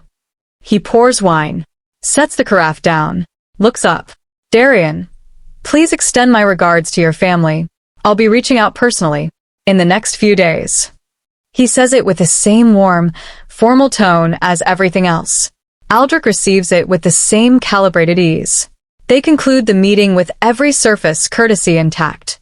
When Aldrich walks out of the East Hall, his hands are still steady. His face is still pleasant. But in the corridor alone, he stops walking for 3 full seconds. 3 seconds is, for Aldrich Merivar, an eternity. Then, he continues. He has work to do. The timeline has apparently changed. There is a window in the outer passage shelter, not a real window, only a gap in the stone where something once fit and no longer does, and through it, if you stand at the right angle, you can see a small square of night sky. Lyra has been looking at it for a while. She is not asleep, which Sevrin knows and has stopped pretending not to know. The child doesn't sleep when things are about to change. Sevrin has observed this, filed it, accepted it as simply one of the things that is true about this particular 7-year-old. The warmth under Severin's ribs has been different for the last 2 hours. Not stronger, exactly. More present. More awake. As if it knows that the thing it is connected to is also awake, somewhere, also sitting with the weight of what was said in the outer passage, and what comes after it. She wonders what he is thinking. Not the strategic thinking, she can roughly estimate that. The other kind. The kind that happens in the space between decisions, when the mind has finished with its problem, and the rest of you still has to live with what was just concluded. She wonders whether he is also pressing his hand against his ribs. She suspects he is. Lyra, you feel better. Sevrin looks at her. Lyra, not happy, but better. Sevrin considers this. Decides it is accurate. Sevrin, we said some things. Lyra, were they the right things? A pause. Sevrin looks at the gap in the stone. At the small square of sky. Sevrin, I don't know yet, but they were the honest ones. Lyra, that's usually the same. Sevrin, sometimes. Not always. Lyra, is he still angry? Sevrin, he was never angry. That would have been easier. Lyra seems to accept this with the equanimity of someone who understands, already, that most of the difficult things in the world are not the result of anger. Lyra, what happens next? Sevrin is quiet for long enough that the fire shifts and settles, and the night outside the gap in the stone moves through some small, invisible transition. Sevrin, something that has to be chosen, by both of us, together. Lyra, and are you going to choose it? Sevrin looks at her, at the solemn, waiting clarity of her face in the firelight. Sevrin, ask me in the morning. Lyra, okay. She turns back to the gap in the stone, studies the square of sky, says nothing else. Sevrin leans back against the wall and closes her eyes and does not try to sleep. Under her ribs, the warmth pulses once. Slow. Steady. She lets her hand rest against it. For the first time since Arkenvale, she doesn't press, just rests. The bond answers, not urgently, not with the straining insistence of something trying to prove it exists. Just there, present, patient, like it always knew this moment would arrive, like it was waiting. Maravar moves faster now. The signals are subtle if you're not watching for them, but Carthan is watching and he documents each one. Courier routes altered. Ceremonial appointment shifted. A very specific record request submitted to the archive under a seal that should not have access to that material. They know the timeline has changed. They are compressing. In the outer passage, Sevrin sleeps, finally. In Rathmere Keep, Darian does not. He is at the map again. He is working. He is building something, not just strategy, but the structural underpinning of a response that does not require reaction, because reaction always arrives too late to change the shape of what caused it. And the bond between them, that impossible, impractical, architecturally significant, operationally inconvenient, personally devastating, demonstrably indestructible bond, holds through all of it. Through the miles, through the silence, through the unresolved weight of everything that was said in the outer passage, and everything that wasn't yet. It holds the way things hold when they were not designed to be cut. Not because of ceremony, because of something older than ceremony. Something that runs beneath the official record the way water runs beneath stone. Invisible until you know what to look for. Irresistible once you do. Maravar spent 40 years building a machine designed to use that connection as a door. They did not account for the possibility that the connection might be stronger than the door. They did not account for what happens when two people who have been running from each other stop running on the same night and turn, for the first time, in the same direction. The storm is coming. The archive has been found.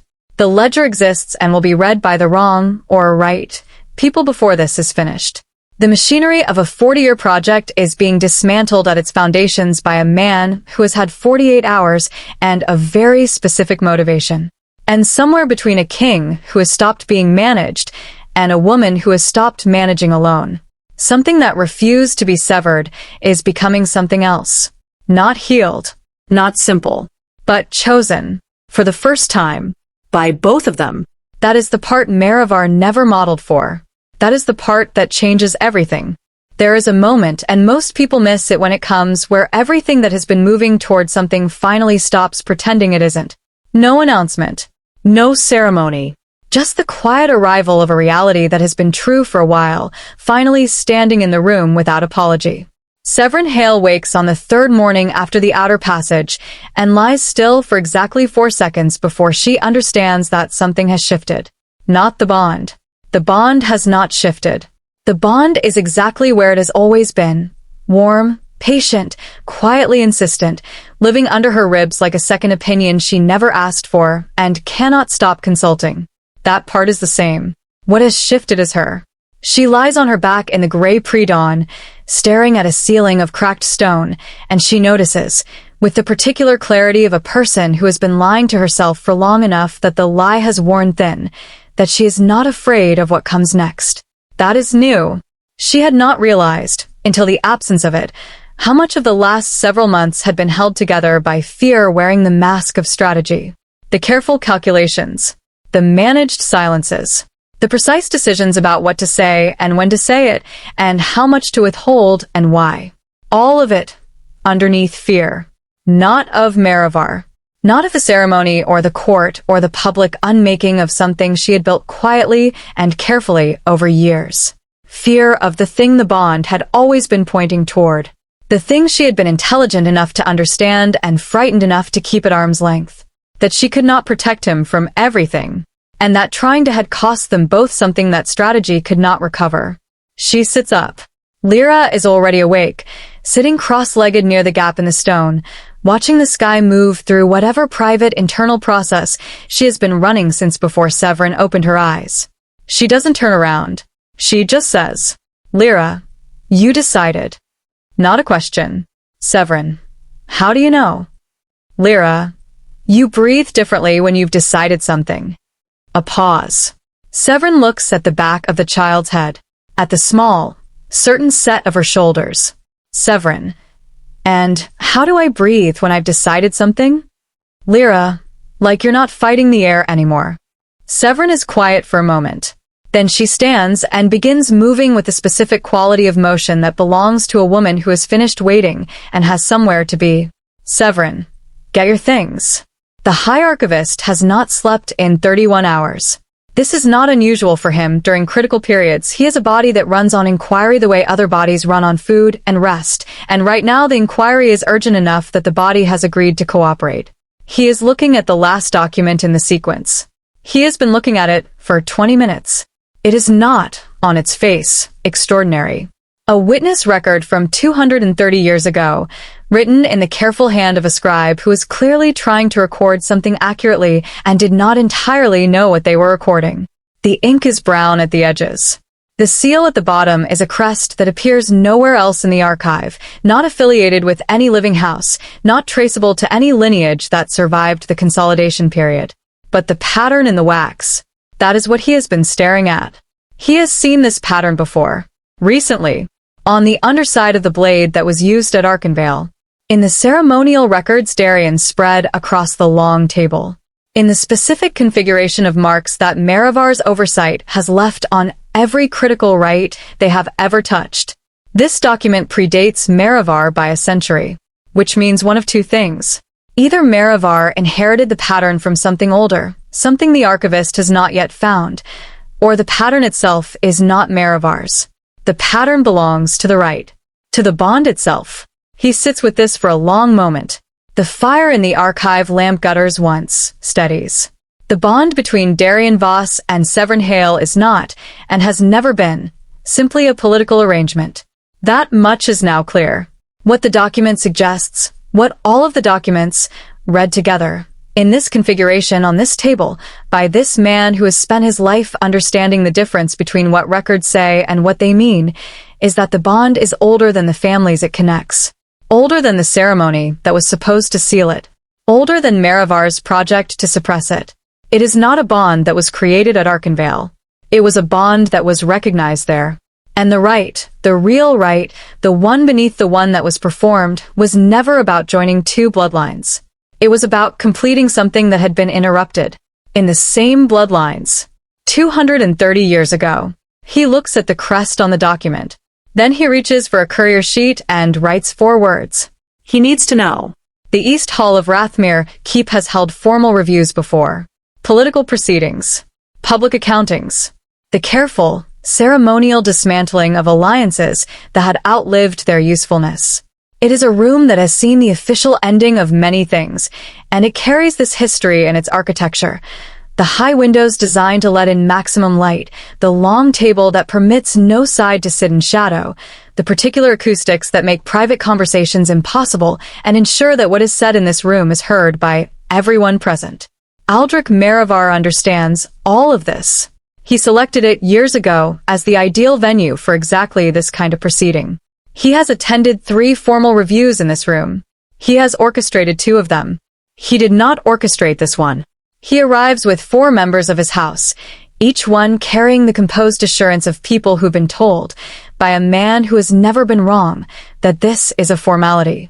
A political gesture by a king who is flailing.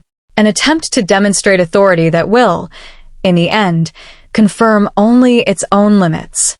Aldrich has told them this because it is what they need to believe in order to behave correctly. He has not told them what he has been thinking since the meeting 3 days ago, when Darian Voss mentioned outer passages with the casual confidence of a man holding a hand he has already decided to play. What he has been thinking is, I have made an error somewhere. I have not yet found it.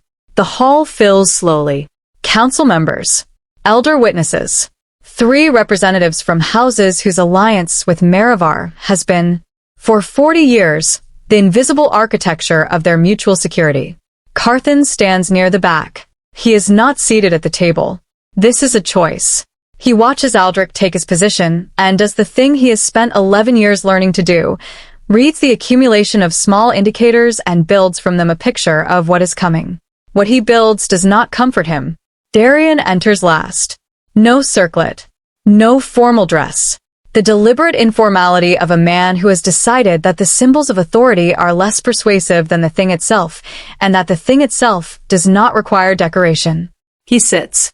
He looks at Aldrich with the specific quality of attention that Carthan now recognizes, the undivided, unhurried focus of a man who has stopped managing his own awareness and is simply using it.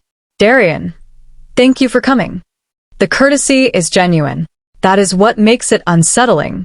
Aldrich, of course. Though I confess I'm unclear on the specific matter at hand. Darian, the records. A pause. Brief. Aldrich, the archive review. Yes. Darian, not a review. He set something on the table. A document. The seal is broken, but legible. Aldrich's eyes move to it with the precise, calibrated speed of a man who is not supposed to recognize what he is looking at. He recognizes it. A very small thing happens in his expression. Gone before anyone without specific reason to watch for it would catch it. Darian catches it. Darian, the ledger was found 6 months ago. You knew this. Not a question. Aldrich, I'm not certain what ledger. Darian, you accelerated the timeline at Arinder because you suspected someone had it. You were right. The room is very quiet. The quality of quiet that exists when everyone present is managing their own response to something that is moving faster than expected. Aldrich, the king is making significant claims without. Darian, I have 43 documents, spanning 5 centuries, each one connecting your house to a specific ceremonial override at a critical moment of power transition. He pauses. I have them here. I can read them in order, if you'd prefer. Aldrich is still. The absolute stillness of a man who has been in this position before, not this exact position but the shape of it, and who knows that stillness is not the same as safety. That sometimes stillness is only the last thing that precedes movement. Aldrich, the king is grieving. It is understandable that. Darian, Aldrich. He says the name without title, without the formal buffer that would normally cushion that kind of direct address. Just the name, in the voice of a man who has finished the part of this conversation that required politeness. Darian, I'm not grieving. I'm informed. A beat. The longest one in the room. Darian, and I'd like you to explain, in front of these witnesses, the specific ceremonial pattern used at Arkenvale. The one that was not a severance. Aldrich does not explain. He does not deny. He does not perform outrage. He does not deploy any of the 14 responses he has available for moments of political pressure because, and this is the thing that Darian had understood and prepared for, Aldrich Marivar is too precise a man to spend resources on a defense that he already knows will not hold. What he does is look at Darian across the long table, in the high-windowed room that lets in maximum light, and for the first time in this encounter, he does not recalibrate. He does not adjust. He simply looks at the man across from him with the expression of someone who is reassessing a variable they thought they had correctly modeled. Aldrich, you found the second document. Not a question either. Darian, the archivist found it. He's thorough. Aldrich, 230 years. Darian, long project. Aldrich, yes. A pause that carries enormous weight. The compressed weight of an entire conversation that cannot be had in this room, in front of these witnesses, in the current configuration of who knows what and who has what leverage. Aldrich, what do you intend? Darian, that depends. Aldrich, on Darian, on whether you understand that the door you built no longer opens. Aldrich is quiet for a long moment. Something moves in his expression, not defeat, exactly. The recalibration of a very old machine encountering a variable it genuinely did not model for. Aldrich, the bond. Darian, will be closed. Properly. On terms you don't control. The witnesses around the table are very still. Several of them are putting things together in real time, watching a 40-year architecture disassemble itself in the language of a formal proceeding and understanding, each in their own way, that the ground beneath everything they believed was fixed has been moving for a very long time. Carthan, at the back of the room, says nothing. He has not moved. He is simply watching the king he has served for 11 years finally inhabit the full dimensions of the position he was supposed to occupy, and understanding, with the particular clarity of someone who has been watching for the shape of this moment without knowing when it would come, that this is it. This is the pivot.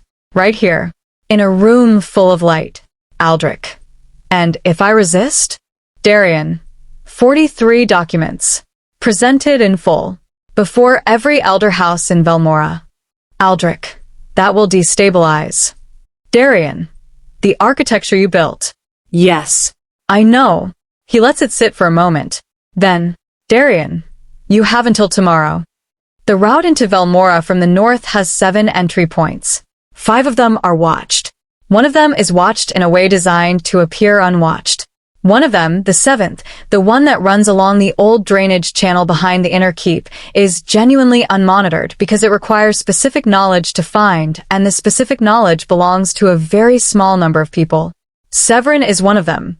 She moves through it in the late afternoon with Lyra's hand in hers and the particular quality of focus that belongs to a person who is walking toward the hardest thing they have ever chosen and has decided not to make it smaller than it is.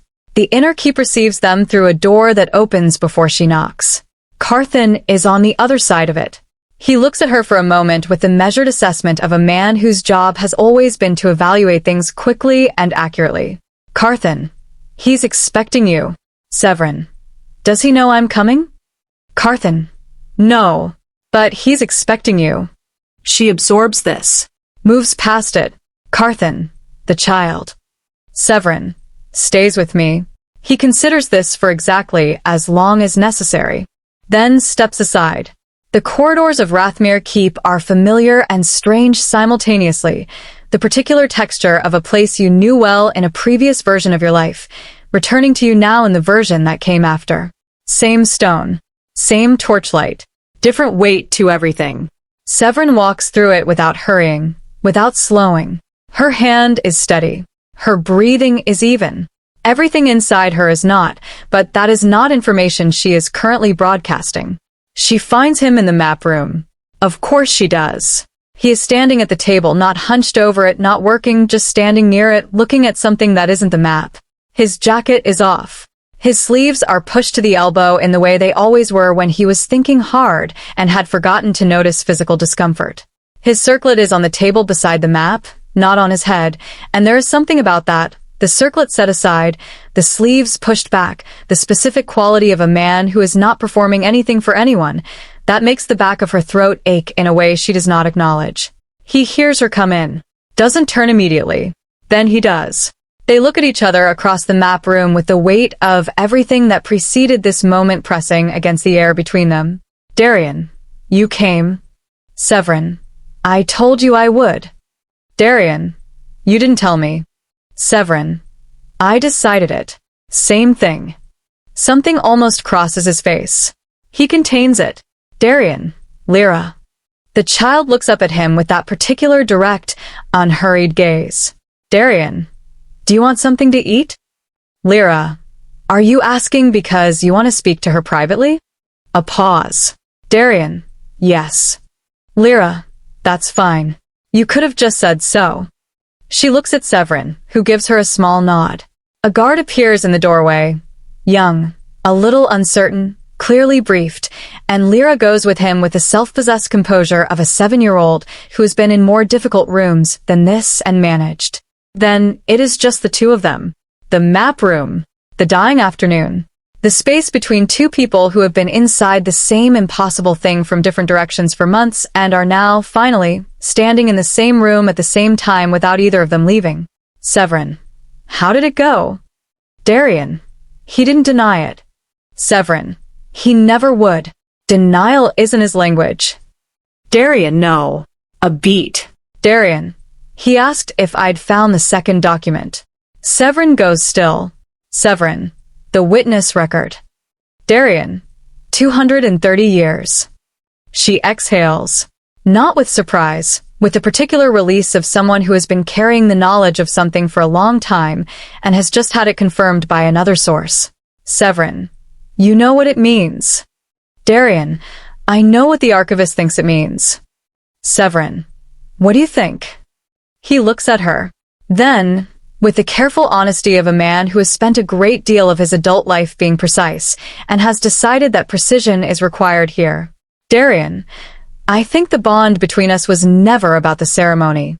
And I think I've known that longer than I've been willing to say. The words sit in the room. Sevrin, yes. Darian, I think the rite at Arkenvale was not the beginning of it.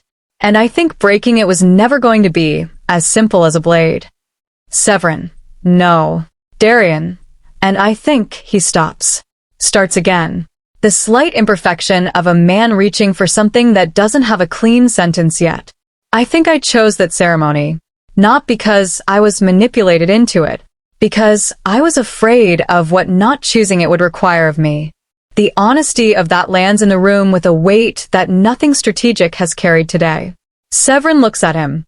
Sevrin, what would it have required? Darian, everything I'd been careful not to need. A long quiet. Outside the window, Velmora continues, lanterns beginning to come up in the early dark, the indifferent machinery of a city that is about to learn, in stages, that the ground beneath it has been shifting. Sevrin, I knew you were afraid. That's part of why I didn't tell you about the ledger. He looks at her, waiting for the rest. Sevrin, not because I thought you couldn't handle it, because I was afraid that if I showed you the full shape of it, of what they'd built, of what the bond actually was, of what completing it would mean, you'd look at all of it together and choose to run from all of it together. Darian, including you. Sevrin, including me. She says it without self-pity. Just the plain, undecorated truth of someone who has spent a long time being honest with herself about a thing she'd rather not be honest about. Darian, I did run. Sevrin, I know. Darian, not from you. Sevrin, I know that too. Now. He crosses the room. Not dramatically, just closes the distance that has been between them since Arkenvale, that has been between them in various forms for years before Arkenvale. He stops 2 feet from her, which is close enough for the warmth between them to stop being a private internal experience and become something that exists in the shared air. Darian, I should have asked you what you knew. Sevrin, I should have told you. Darian, before the ceremony. Sevrin, before the ceremony. Darian, and after. Sevrin, and after. Yes. Another pause. He looks at her face, reads it the way he has always been able to read it, which is completely and in spite of her best efforts to be unreadable. Darian, are you frightened? She considers the question seriously. gives it the consideration it deserves. Sevrin, of completing the bond? Darian, of choosing it, actually choosing it, not because Maravar needs us to, not because the pattern requires it, because, Sevrin, yes. He stops. Sevrin, a little. You? A long moment. Darian, terrified. Something in her face opens very slightly, very briefly. The expression of a person who has just received a piece of information that changes the texture of everything. Sevrin, good. Darian, good. Sevrin, it means we're actually choosing it. The archivist has been specific about the requirements. Not the official ceremonial requirements. Those were built to serve Maravar's architecture and are now, for all practical purposes, discredited. The real requirements. The ones in the oldest document, in the hand of a scribe who is recording something they didn't entirely understand. The rite requires honest intention from both parties. This is not the ceremonial language of mutual willingness or confirmed consent language, designed to be performed and witnessed. It means something more specific and more inconvenient. Both people must enter the rite understanding exactly what they are binding, not the political meaning of it, the personal meaning, the full cost of it, named and acknowledged before the pattern is sealed. It requires the original blade, the one from Archenvale, retrieved from where it was left on the basilica steps. The archivist had it. He does not explain how. And it requires the inverted pattern, the same design used by Maravar to suppress the bond, run in reverse. Which means someone who knows the pattern. Which means the archivist, who has spent 31 sleepless hours becoming the foremost living expert on a ceremonial design that is 230 years old and has been the invisible mechanism of the last 40 years of Elmoran history. He does not volunteer for this. He simply appears, at the appointed hour, in the interior chamber that Darian has chosen, small, private, no witnesses beyond Carthan and Lyra, who both refuse to be anywhere else. The chamber has one window. The night outside is clear. The kind of clear that follows long periods of cloud, when the sky finally decides to show what it's been keeping. Sevrin and Darian stand facing each other in the center of the room. The archivist is to their left, Carthan to the right, expression controlled in the way of a man who has agreed not to be visibly moved by things, and is finding this agreement difficult to keep. Lyra is near the door, sitting on the floor cross-legged, watching with the focused serenity of someone who has been waiting for this specific moment and is relieved it has arrived. The archivist speaks the old words, not the hollow, performed version used at Archenvale. The full version in the original language, which sounds nothing like ceremony and everything like something being stated plainly to witnesses who have been here before. Archivist. Name what you carry. A pause. This is the requirement. This is the part that cannot be performed. Darian speaks first. Not because there is a rule about order, there isn't, but because he has been waiting for the right moment to do this for a very long time, and this is it, and he is not going to wait any longer. Darian, I carry the decision I made at Archenvale. I made it thinking I was choosing.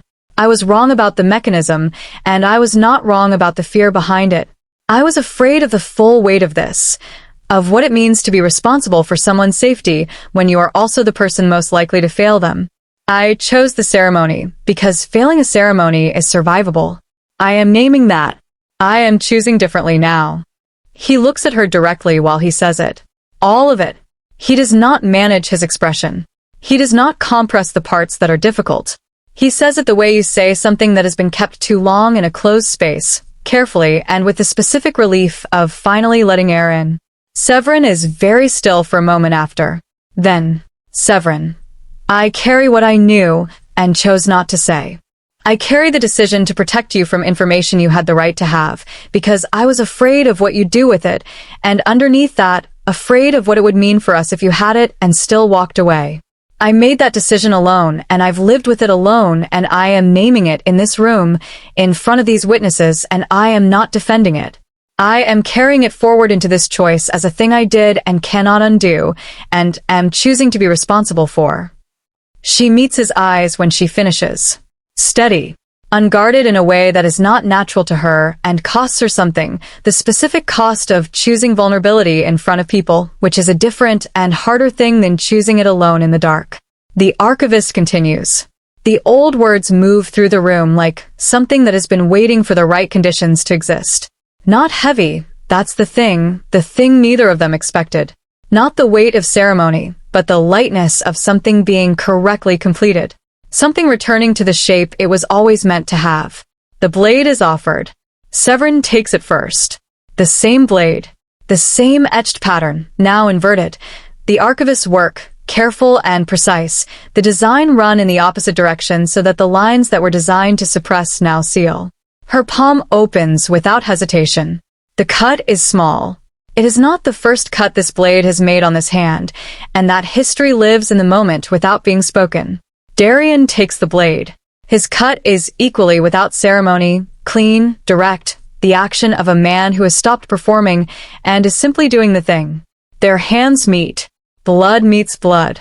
And the archivist speaks the sealing words, the real ones, the full ones, the ones that have not been spoken in 230 years, and something in the room shifts in a way that has nothing to do with sound or light or any physical property of the chamber. It is not dramatic. That is what Carthan will remember later when he tries to describe it to no one in particular in the silence of his own accounting. There is no visible effect, no surge of energy, no dramatic physical manifestation of a mystical event. Just the warmth.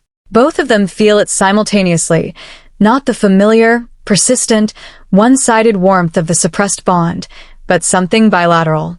Something that moves in both directions at once. Something that fills the space that fear had been occupying and is warmer than fear, but also, in its way, more demanding.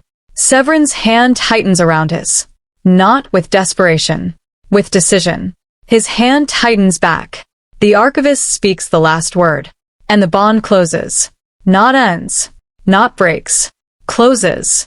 The difference is everything. The night continues after the ceremony the way nights continue after important things, without marking the occasion, without adjusting to accommodate the new reality, simply proceeding with the indifference of time that has a great deal more to cover. Carthan leaves first. He does not explain this. He simply decides that what is happening in the room has shifted into territory that doesn't require his presence, and that the most useful thing he can do is begin the political work, the careful, unglamorous labor of beginning to dismantle a 40-year architecture using 43 documents and the testimony of a very thorough archivist. The archivist leaves with him. He takes the blade. He will need it for the formal proceeding. Lyra does not immediately leave. She looks at both of them. At Severin's face and Darian's face, and the joined space between them, with the particular solemn attention of a child verifying something she already knew. Then she nods, as if confirming a calculation, gets up from the floor, brushes stone dust from her cloak. Lyra, I'm going to find something to eat. She leaves, and it is just the two of them again. In a different room now than any room they have previously occupied together, not because the walls are different, but because the thing that existed in the walls between them is different. The bond that was suppressed and performed as absent and used as architecture by people who treated two human lives as infrastructure. That thing is gone. What exists now is the real thing. Quieter, more permanent, less like a second heartbeat and more like the baseline, the thing that would have to stop for the other sounds to register as absence. Sevrin becomes aware, slowly, that she is still holding his hand. She doesn't immediately recalibrate this. Neither does he. Sevrin. That was. Darian. Yes. Sevrin. I don't have words for it. Darian. No. A pause. Sevrin. The warmth is different. Darian. Steadier. Sevrin. Yes. He looks at her. She looks back. There is a great deal still unresolved between them. Not the bond, which is resolved, but the ordinary human wreckage of two people who made significant mistakes in the direction of each other and are now standing in the aftermath of those mistakes with the knowledge that the mistakes are not the whole story. Darian. We're not finished. Sevrin. We're not finished. Darian. With the political. Sevrin. With any of it. He nods. This is not a disappointment. It is an honest accounting. Darian. Maravar will move against the proceeding. Sevrin. Yes. Darian. There are members of Elder Council who will require individual conversation. Sevrin. I know which ones. Darian. Of course you do. A beat. Something almost crosses his face. Sevrin. The ledger needs to be made public before he can suppress the record again. Darian. The archivist is already preparing the disclosure. Sevrin. And the houses that benefited from the arrangement. Darian. Will be managed. Not punished. Not yet. Managed. She looks at him. Sevrin. You've already planned it. Darian. I've had 48 hours and a very specific motivation. There it is again. The almost thing crossing his face. She lets it land this time, instead of looking away from it. Sevrin. You're allowed to find that funny. Darian. I'm choosing not to. Sevrin. Why? Darian. Because it'll get easier. Letting things be what they are. I don't want to rush the practice. That lands quietly and stays. She looks at their joined hands. At the thin line on her palm, matched by the thin line on his. The same blade, the same blood, the same ceremony, run forward this time, correctly, by people who chose it with their eyes open and their histories named. Sevrin. What happens in the morning? Darian. The proceeding resumes. Maravar responds. It becomes public. Sevrin. And us? He is quiet for a moment. Not because he doesn't have an answer, but because he is choosing, deliberately, to give the honest one rather than the managed one. Darian. We figured out. Sevrin. That's not a plan. Darian. No. It's something better. She considers this. Sevrin. What's better than a plan? Darian. A direction.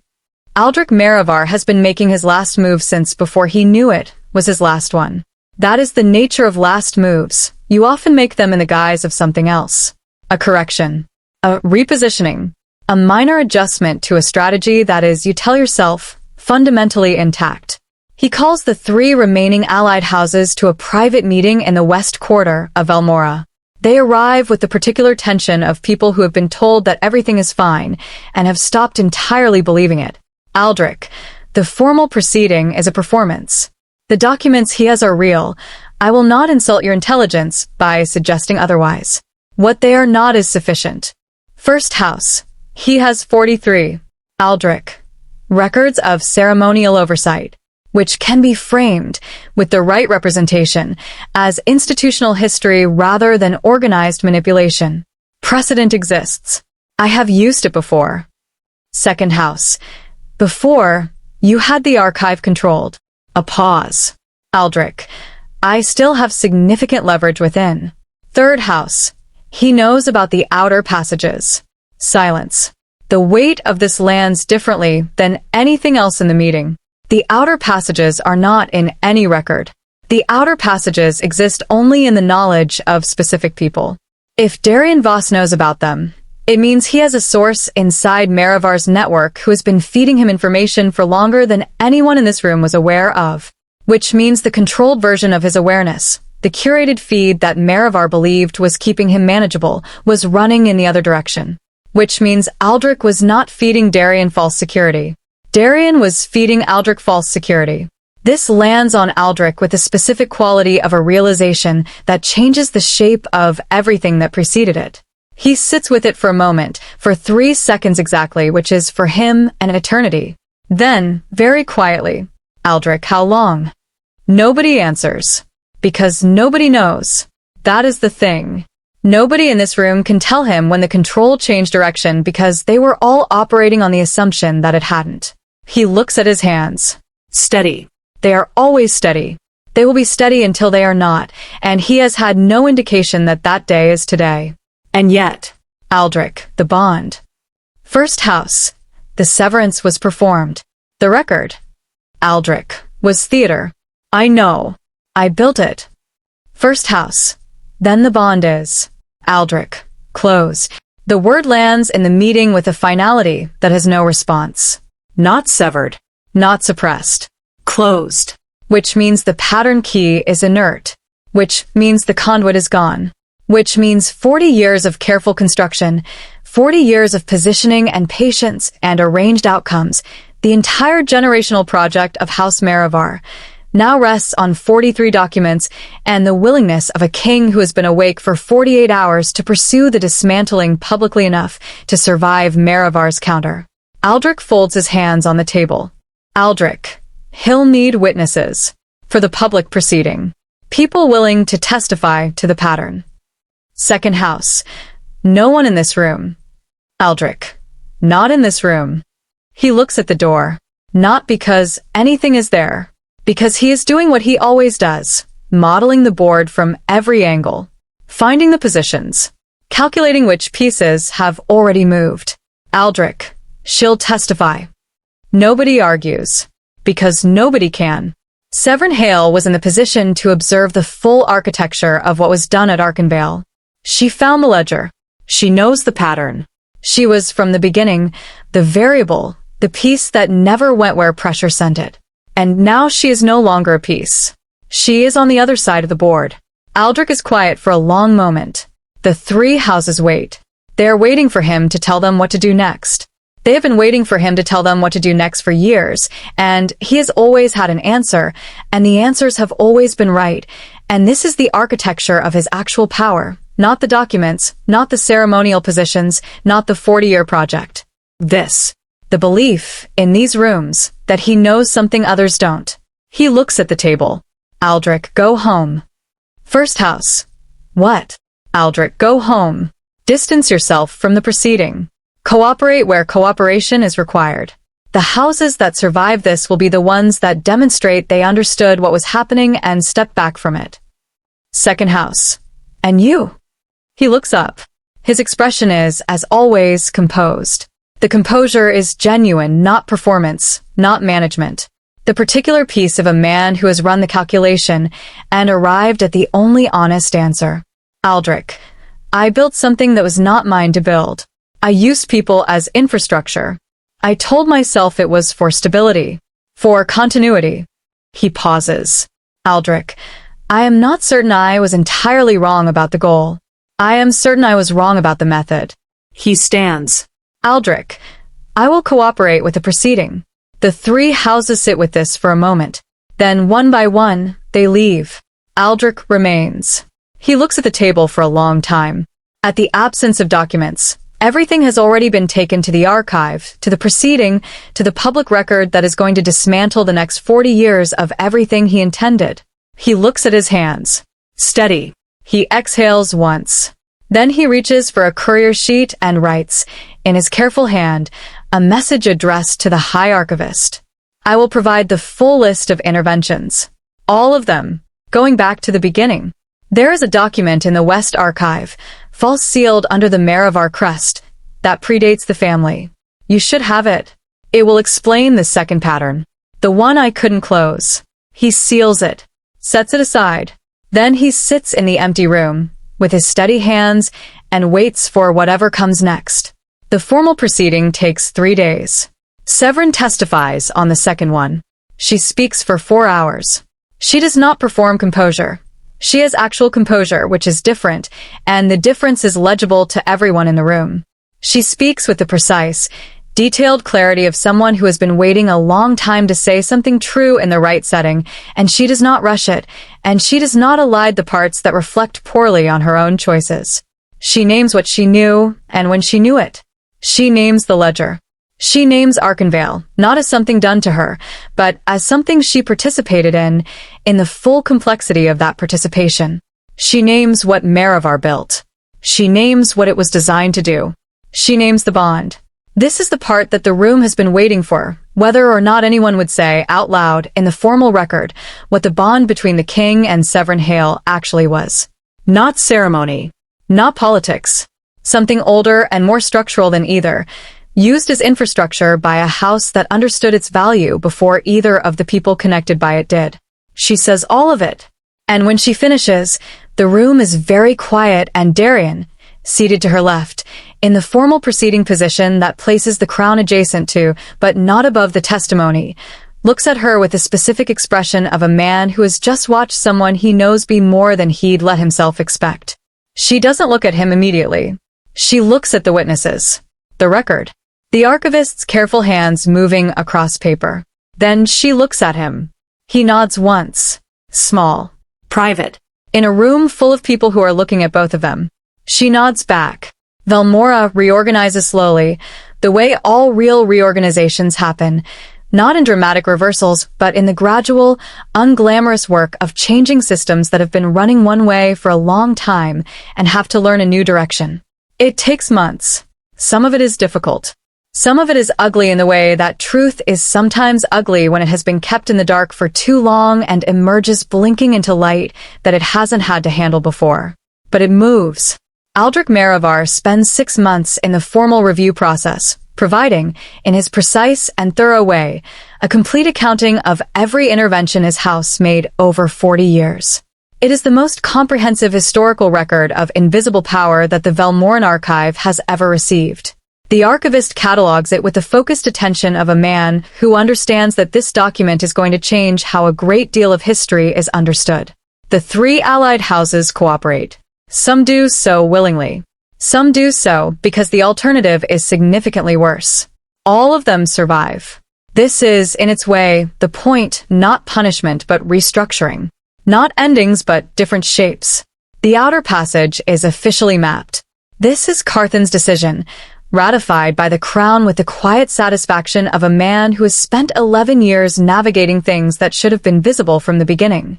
Lyra is officially 8 years old by the time the proceedings conclude. She notes this as significant. She does not elaborate on why. And Sevrin Hale and Darian Voss. They are not healed. That is the important thing to understand. The things that happen between them, the choices, the silences, the Arkenvale morning and the valley that burned and the months of distance and all the wrong things said and the right things withheld, those are not erased by a ceremony, however correctly performed. They are not erased by resolution or proceeding or the closing of a bond that was never designed to end. They carry them. That is the honest answer. They carry them the way you carry things that have been genuinely reconciled, not forgotten, not minimized, but understood. Placed correctly in the architecture of who you have become because of and in spite of them. What they have is not the clean, unburdened love of people who have never hurt each other.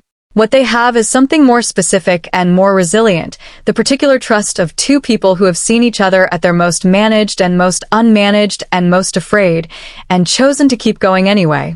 Some mornings, Sevrin wakes and presses her hand against her ribs and feels the warmth there, steady, bilateral, permanently present, and does not feel relief. She feels something quieter than relief. The specific quality of a thing that is simply true and no longer requires confirmation. Some mornings, Darian looks at the map table without looking at the map, and he is thinking about something that isn't strategy, and he lets himself think about it, which is a thing he has had to practice and is getting slowly better at. Some mornings, Lyra watches both of them from the corner of whichever room she is occupying and says nothing because nothing needs to be said, and she has learned, is still learning, in the ongoing way that 7 turning 8-year-olds learn things, that the moments that don't need to be said are the ones that matter most. The bond holds. It was never going to do anything else. Not because it was designed to be unbreakable. Not because ceremony made it permanent. Not because 2 bloodlines and 230 years and a 40-year conspiracy of invisible power required it to exist. Because 2 people, imperfect, afraid, wrong in specific and significant ways, right in others, looked at each other across all of that wreckage and chose it. Chose each other. Not despite the damage, but with full knowledge of it, named out loud, in a room with witnesses, without asking for it to be anything other than what it was.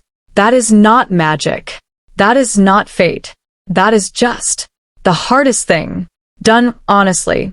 And that, it turns out, is unbreakable, unbroken, finished, not cleanly, not without cost, but finished. Thanks for watching. If this story pulled you in, there's more waiting for you. Tap the thumbnail on your screen to continue the journey. And if you felt something while watching, don't just scroll away. Drop a like, leave a comment, and let your voice be part of the Alpha King Dynasty. Your support keeps the story alive.